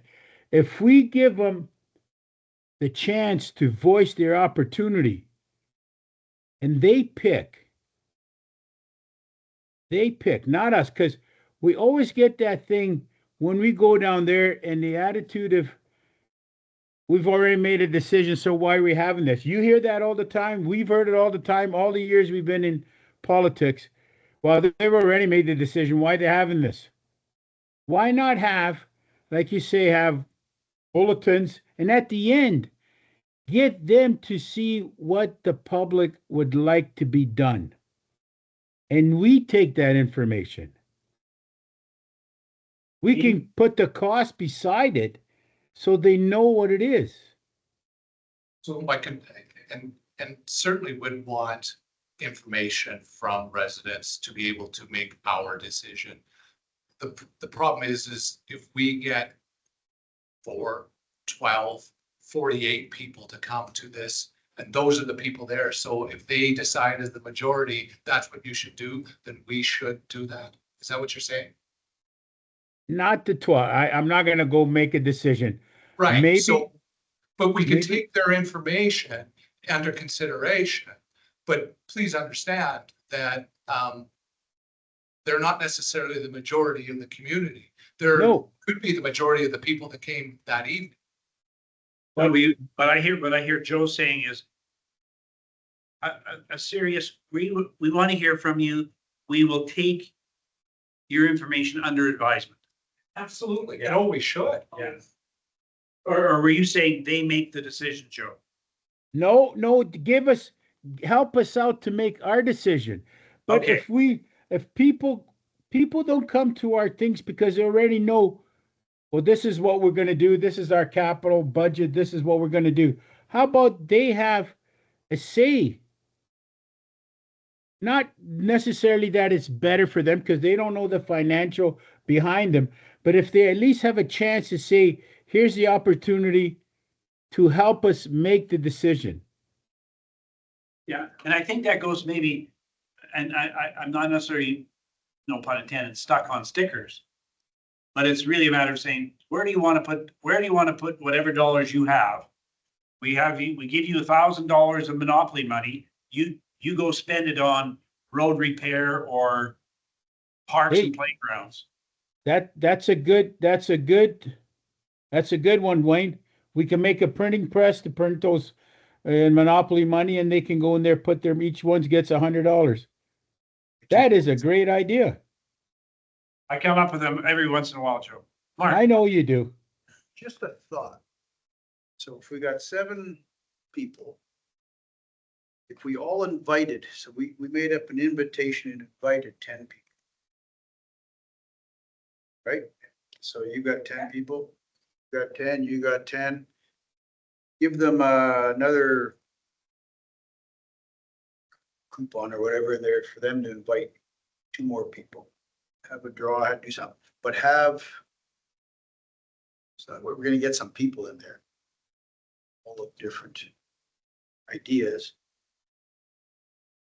But maybe direct them, maybe just have 2 or 3 or 4, maybe at the most, ideas as to where we are. here's what we're gonna talk about this time. Maybe we're gonna talk about roads, we'll talk about whatever. There's a side, but wonder if that would get people out. Started inviting people. Right, like, and I'm not trying to, I think it's a good idea in that we have to be proactive to see that people come. I think the closest people to me are, you know, I already would have a really good idea what they think. So, and I'm not disagreeing with you, Mark. I'm trying to think, like, is it maybe invite 10 people I don't know well? Maybe you go out of your friend Yeah. zone and you go visit a couple businesses. You do whatever. I don't care how you invite them. Let's get proactive and Yeah. try and get them out there. Actually, I think it's a good idea. I had a vice principal once across the road, Mike Blackwell. And we'd have our opening staff meeting. We'd say, okay, who wants to sit in this committee, that committee? And everybody fell on the floor with their eyes. They said, leave it with me. And he came back 5 minutes later and he had all the committees filled. I said, how'd you do it? He said, personal invitation. Yeah. Love to have you sit on this board. Oh, yeah, okay. I think it'd be great. I think it's a good idea. Yeah, that's what I was thinking out loud. Maybe. I wanted to say one more thing about one of the reasons I think the more formal thing is, other than the boards, because even business cases, everybody knows their own business case best. I mean, I can speak about Weeds or Mark's or whoever's, but so if we're all milling about and there's no structure to actually address those, like we did last time with the slideshow and everybody, then I'm trying to answer questions that I know, but I might not be as involved in that business case as the next person. So that person, whoever those questions are directed to, has the most information, they've worked on it the most. And so I think that's really good too, is that, you know, Wayne had a few, everybody that had one knew their business case best and they can answer those questions versus me trying to answer one that I might not have been as involved with and not know the answers as well as a Wayne or a Dean or whoever else. So You could almost have a table there with whichever ones you guys are strong with. Sit there and talk. You choose to, you know, and people can go and get the information rather than coming to me and I'm drawing a complete blank. 'Cause I know nothing about it. I'm gonna go to No, Dean and then I've got a question for Dean. So if you look at my calendar, we're gonna have discussions sooner than later about levels of service. And I think that, I think it's this month. So, and I think that discussion at budget time probably should be something that we discuss and isn't just, these are the things, like we really need to, if levels of service truly is important to this council, and we want to either jump in with this or put it next to the all the other reports that we totally truly. But what is it? Like, are we gonna use it, or are we gonna actually enough? Our Just- was to get that, the main focus of budget this year is levels of service. And I think that this council needs to make that decision. Are we on board? Does council know enough about what level of service means to be able to, well, and that's why I just said that. Not gonna get, because I'm still struggling trying to see how it all fits. But if we're not gonna do anything with it, then put it on the shelf with other things that we've totally decided to. And not half kind of use it, kind of. Jacqueline, you started this whole thing with, here's 3 questions. I guess my question is, what the hell have you heard? And yeah, no, I guess, have we answered any of the things you've asked of us, or have we simply wandered around all of No, and that's totally fine. So I'll, them? No. Have we answered them? No, not that it's totally fine. Totally fine that we didn't answer them, or, so you have. okay. I was going to say it's totally fine that there's gonna be a lot of ideas, especially for, you know, these really big open-ended questions. So some of the things that I did hear going around the room is So there's some on the how and some on the what. There is there's multiple people in this room who like the idea of something a little bit more structured where we're able to give people, you know, information so that they understand what we want them to consider. Some other things I heard is some type of prioritization exercise. You want to understand how residents would spend a finite amount of dollars in a similar way to how council makes those decisions. Something else I heard is the more people that can be engaged, the better. So those are going to be the top driving things that I take away today. If this sounds, or if this sounds about right. So we're going to take this and make sure that they're incorporated into our plan. We probably will bring it back just so council has an idea of what to expect, especially if council would like to show up and also speak to some of those items. So if that sounds about right, I think that we do have what we need. May I ask a silly question? What kind of dollars have we spent previously to try and create this environment? Now, previously we had about $3,000 to $5,000 budgeted for budget engagement. But last year when I got here, it wasn't spent because it was all done in-house. We do have some contracted services dollars that we would use, you know, for marketing materials, anything like that. I don't anticipate we would go anywhere near that $5,000 mark. You could go all the way up to 10,000 if you want facilitated sessions and someone external to do it, or you could do it completely in-house for $0. I'm gonna throw a really bizarre thing on, because that's what I do between elephants and the mile-long freight trains. To Mark's point about getting people out and getting more people engaged, and you've heard that around the gate. What would happen? What would happen if you indicated you're holding 3 information sessions or whatever they are? We really want your opinion. And when you register at one of the sessions, your name goes in a draw for your taxes to be written off for the year. What's the cost? What's the cost? $3 grand?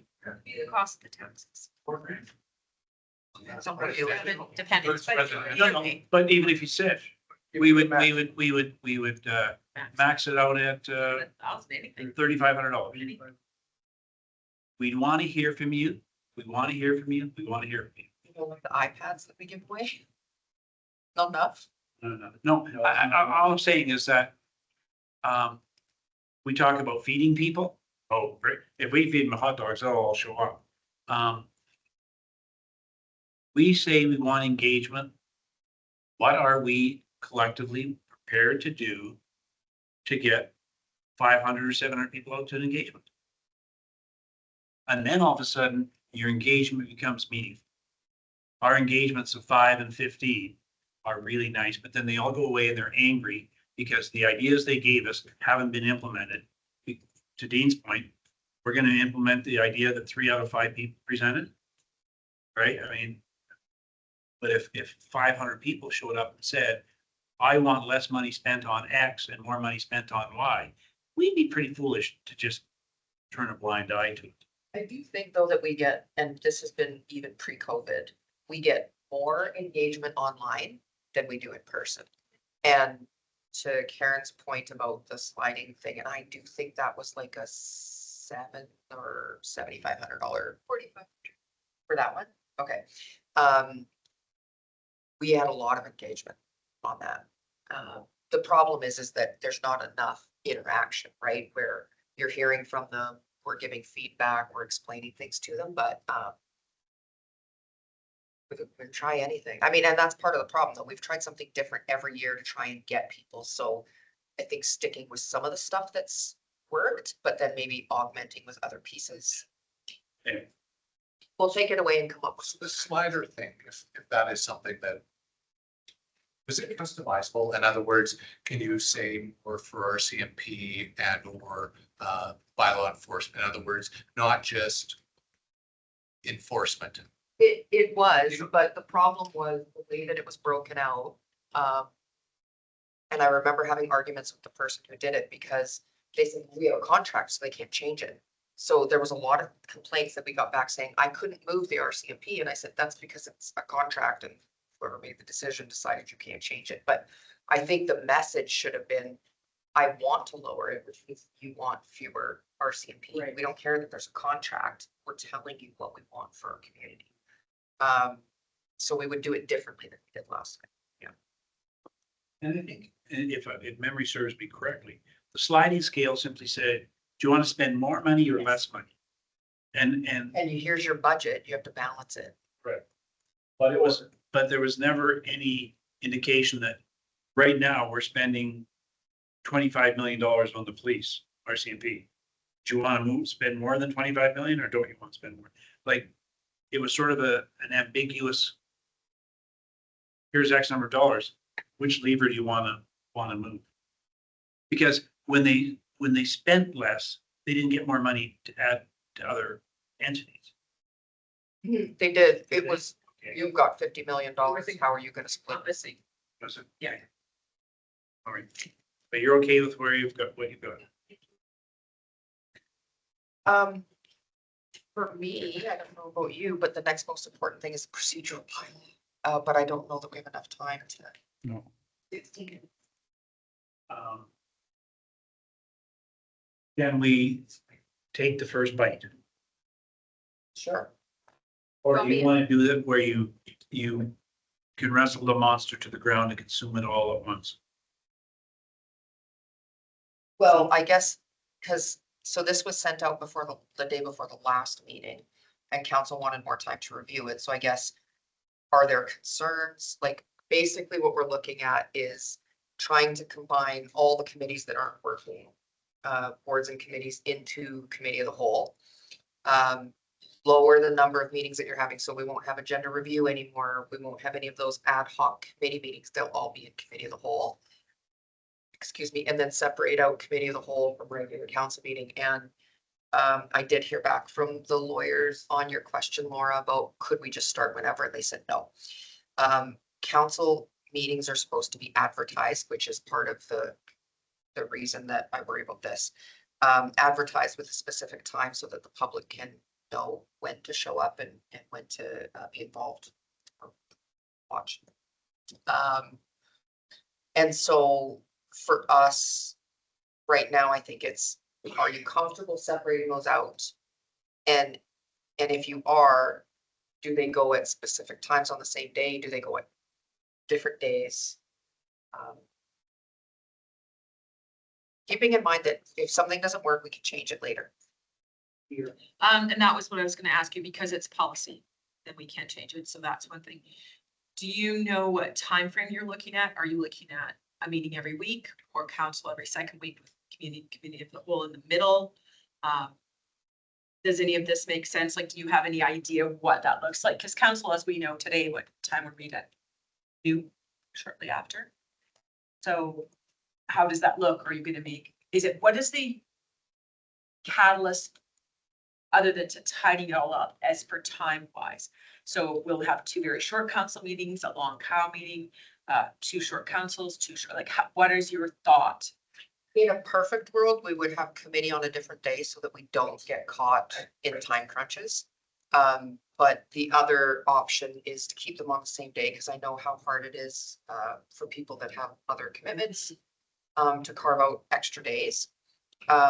We could try to control the number of items that are on there to make sure that, but then we risk ending early and then you have a big break, or you could do evenings. So one of the questions is, and we can go back and look, how long are the council meetings just themselves? Would there be any thought to having a council meeting a month, which would be a longer council meeting, and a committee of the whole, instead of 4 half days? Because if we take P and T away from council like today, right? But if we just carried on, now there would take it would be a little tougher for admin, because you'd have a month versus 2 weeks. But is there any thought to that? Instead of having 4 half-day meetings, we would have 2 full-day meetings, meaning one would be council, one would be committee of the whole.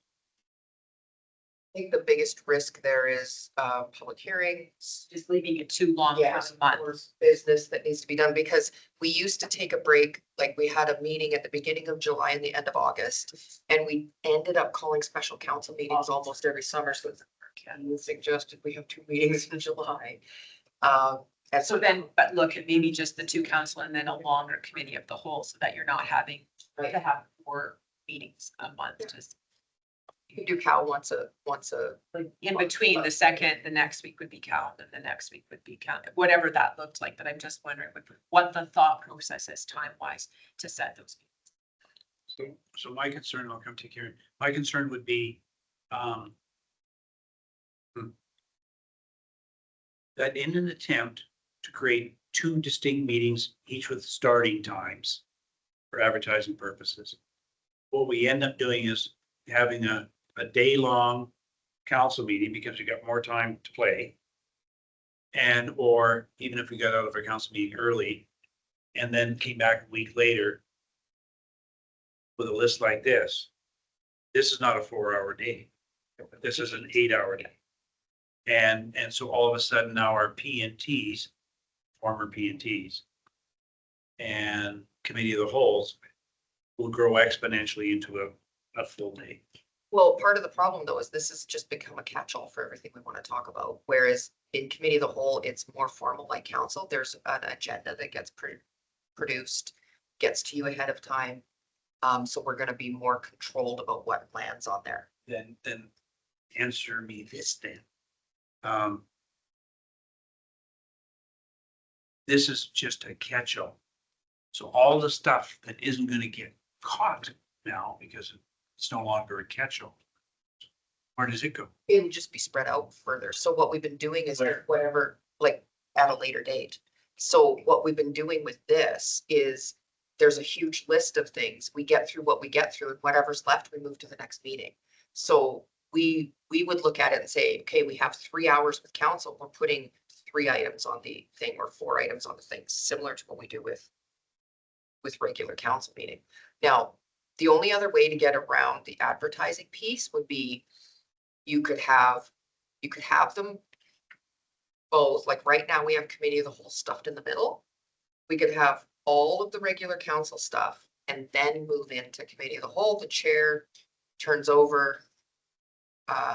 And then we don't call the meeting until both meetings are done.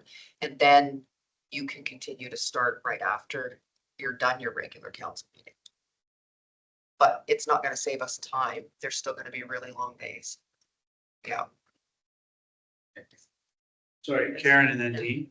I would strongly encourage council to reconsider one of these meetings being in the evening.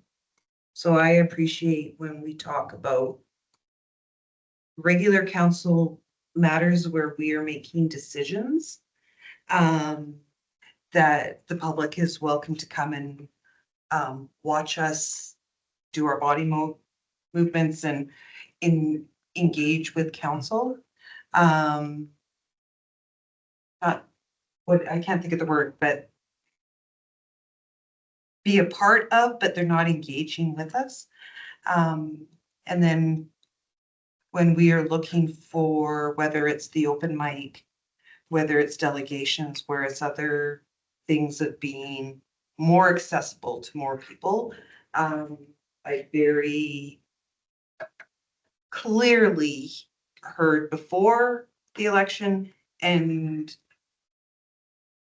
continue to hear it that daytime meetings are not accessible for the majority of our community to come and speak to us. Well, but when we had our meetings in the evening, we did run into some issues with professional people coming to present to us, although we can pay the contractors to come or the consultants to come after hours. We had no people attend council meetings, and I think that was part of the discussion why council decided to move to days. And again, I appreciate that.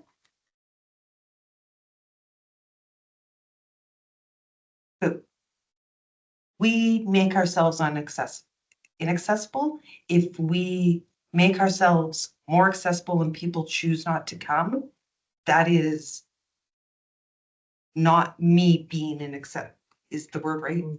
So do you have a preference? Is it cow or regular council? I would put cow into the evening.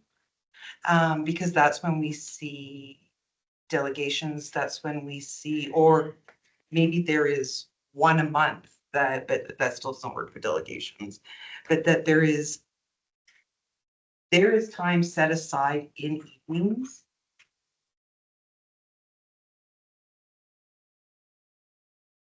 Because I do think that we close ourselves off by only meeting during the day.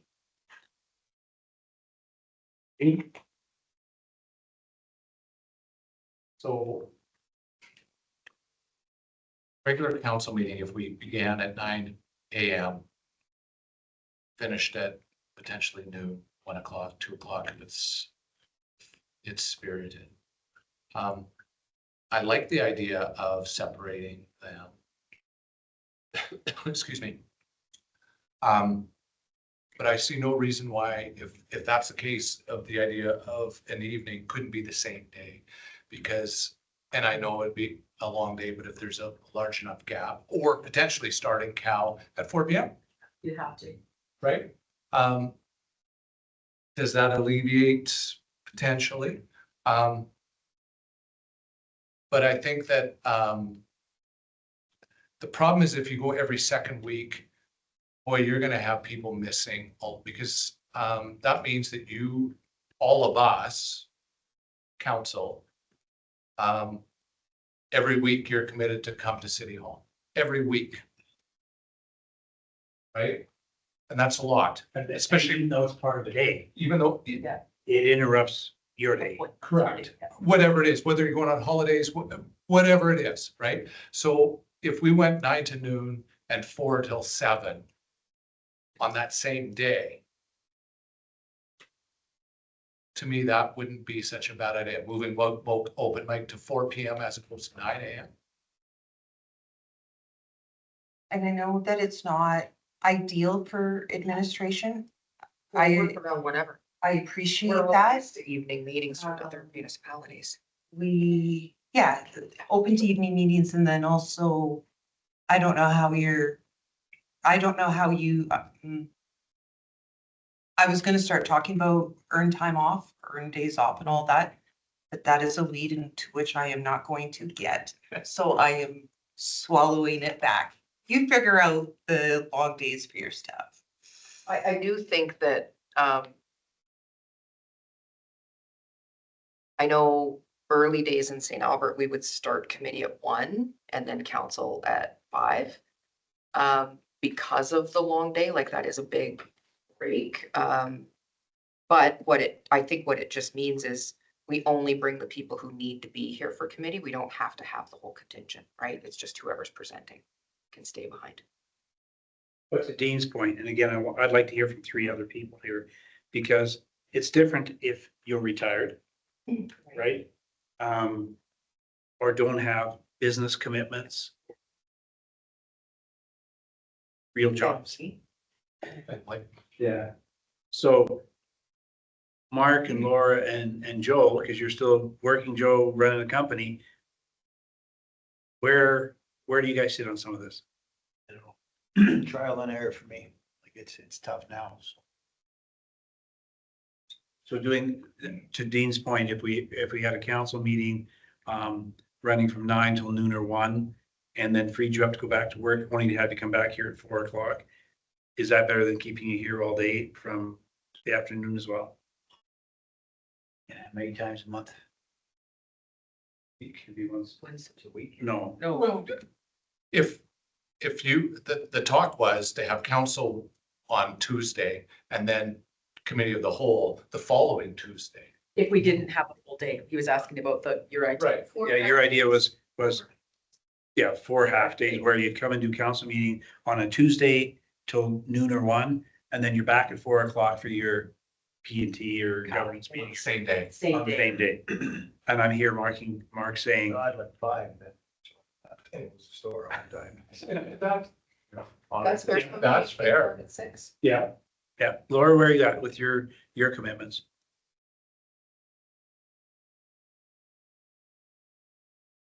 This world is flexible enough that I can manage whatever.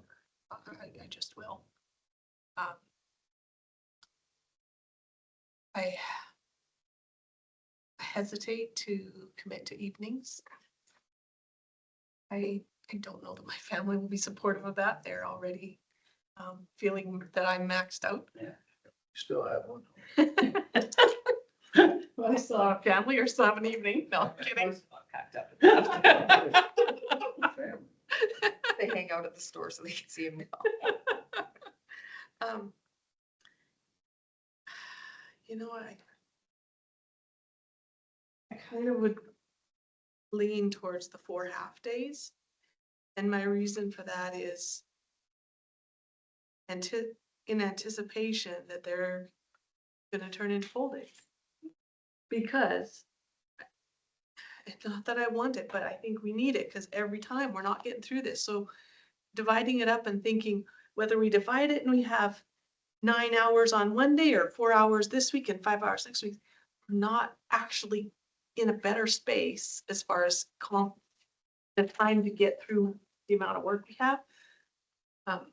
So in that way, I kind of like the 4 half days, because as we find our stride and get efficient and I'll say get a bit of a groove going, it shouldn't have to be full days every time for either council or committee of the whole.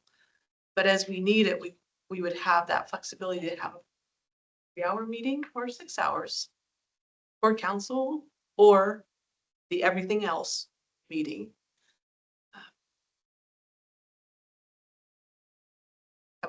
I think I'd prefer meeting every week.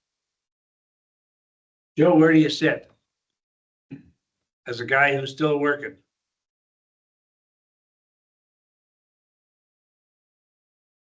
From 9 till 6, I can't see. It totally changes, not mine, I don't know about you guys, but I'd rather have, I took the day off today, so let's finish it off today. Have a break for dinner, then come back. But for me to go half a days, 4 days a week, no, I don't see that. And so now you've got the full gamut here. Yeah. I do want to Just make this happen. I just want to point out too, that after many hours, you'll have a hard time making good decisions. Yeah. The longer we sit with all of that, I wonder if council meetings, and again, they should be shorter because you're only making decisions. The 2 times a month, like we normally do, and then 1 time a month, a committee of the whole. I go for that.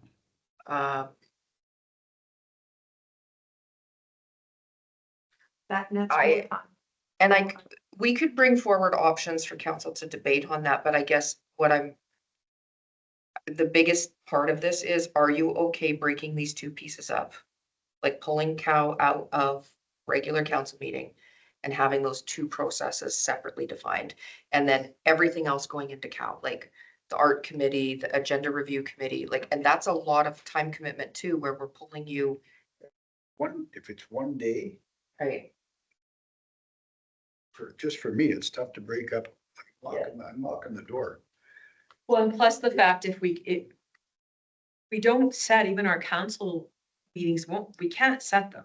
We can't say, okay, it's 9 to noon and we're out of here. So Mark can go back to work at 12:15. Right. He might get back to work at 12:15 or 1:15 or 2:15. We don't know. So those days are very variable as it is. So he's already got 2 days or whomever. So then at least with how in the middle or wherever we put it for 1 day, again, Mark knows what the expectation is for him. Not, okay, we're gonna have Cow, but we're not really sure when we're gonna be done. Where if we say Cow is from 9 until 5 or whatever we decide, or 4, at least people that need to know the parameters know what they are. Because council days, we can't set time frame. We have an agenda and however it longs to take however long it takes to get through that agenda, we have to take that time. The committee is very easy to push to the next one. Well, that's what I'm saying. So there may be some of this, but I would hope, like Laura said, when we get our groove, that we would not see this and we might have some carryover, but potentially not as much as we're seeing now. So if I may, what I've heard, I think I've heard, probably what you think you've heard, but maybe not, is 2 council meetings a month,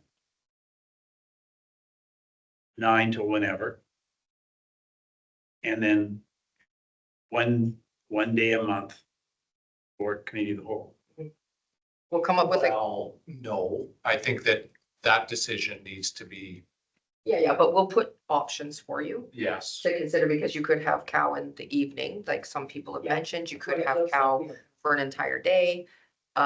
But we'll put those options. I just was more concerned about the bylaw itself. And then how you set it is part of your organizational structure, right? So if we change that, we'll have to break that. You've expressed concern that we are not meeting expectations right now, the way we're doing things. And what we've talked about with our strategic plan is good governance, which means following some rules. And so how that manifests itself is you're gonna take this back, come back with some, having heard from everybody, Laura saying, I prefer not nights, Mark saying, hey, I'm still trying to run a business, Joe saying, I prefer longer days, whatever. You'll come back and put those options together for us. But the feedback you've got from us is that we're okay to break Yes. these 2 pieces apart. And I think that's a better way of framing it than yes.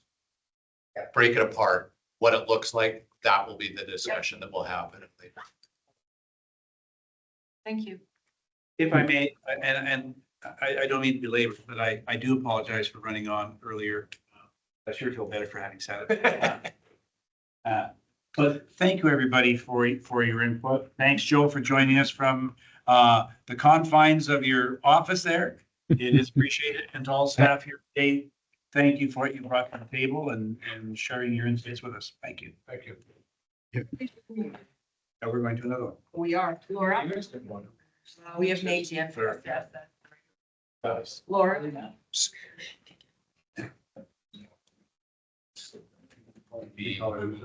Is if we ended up having a One day. Laura.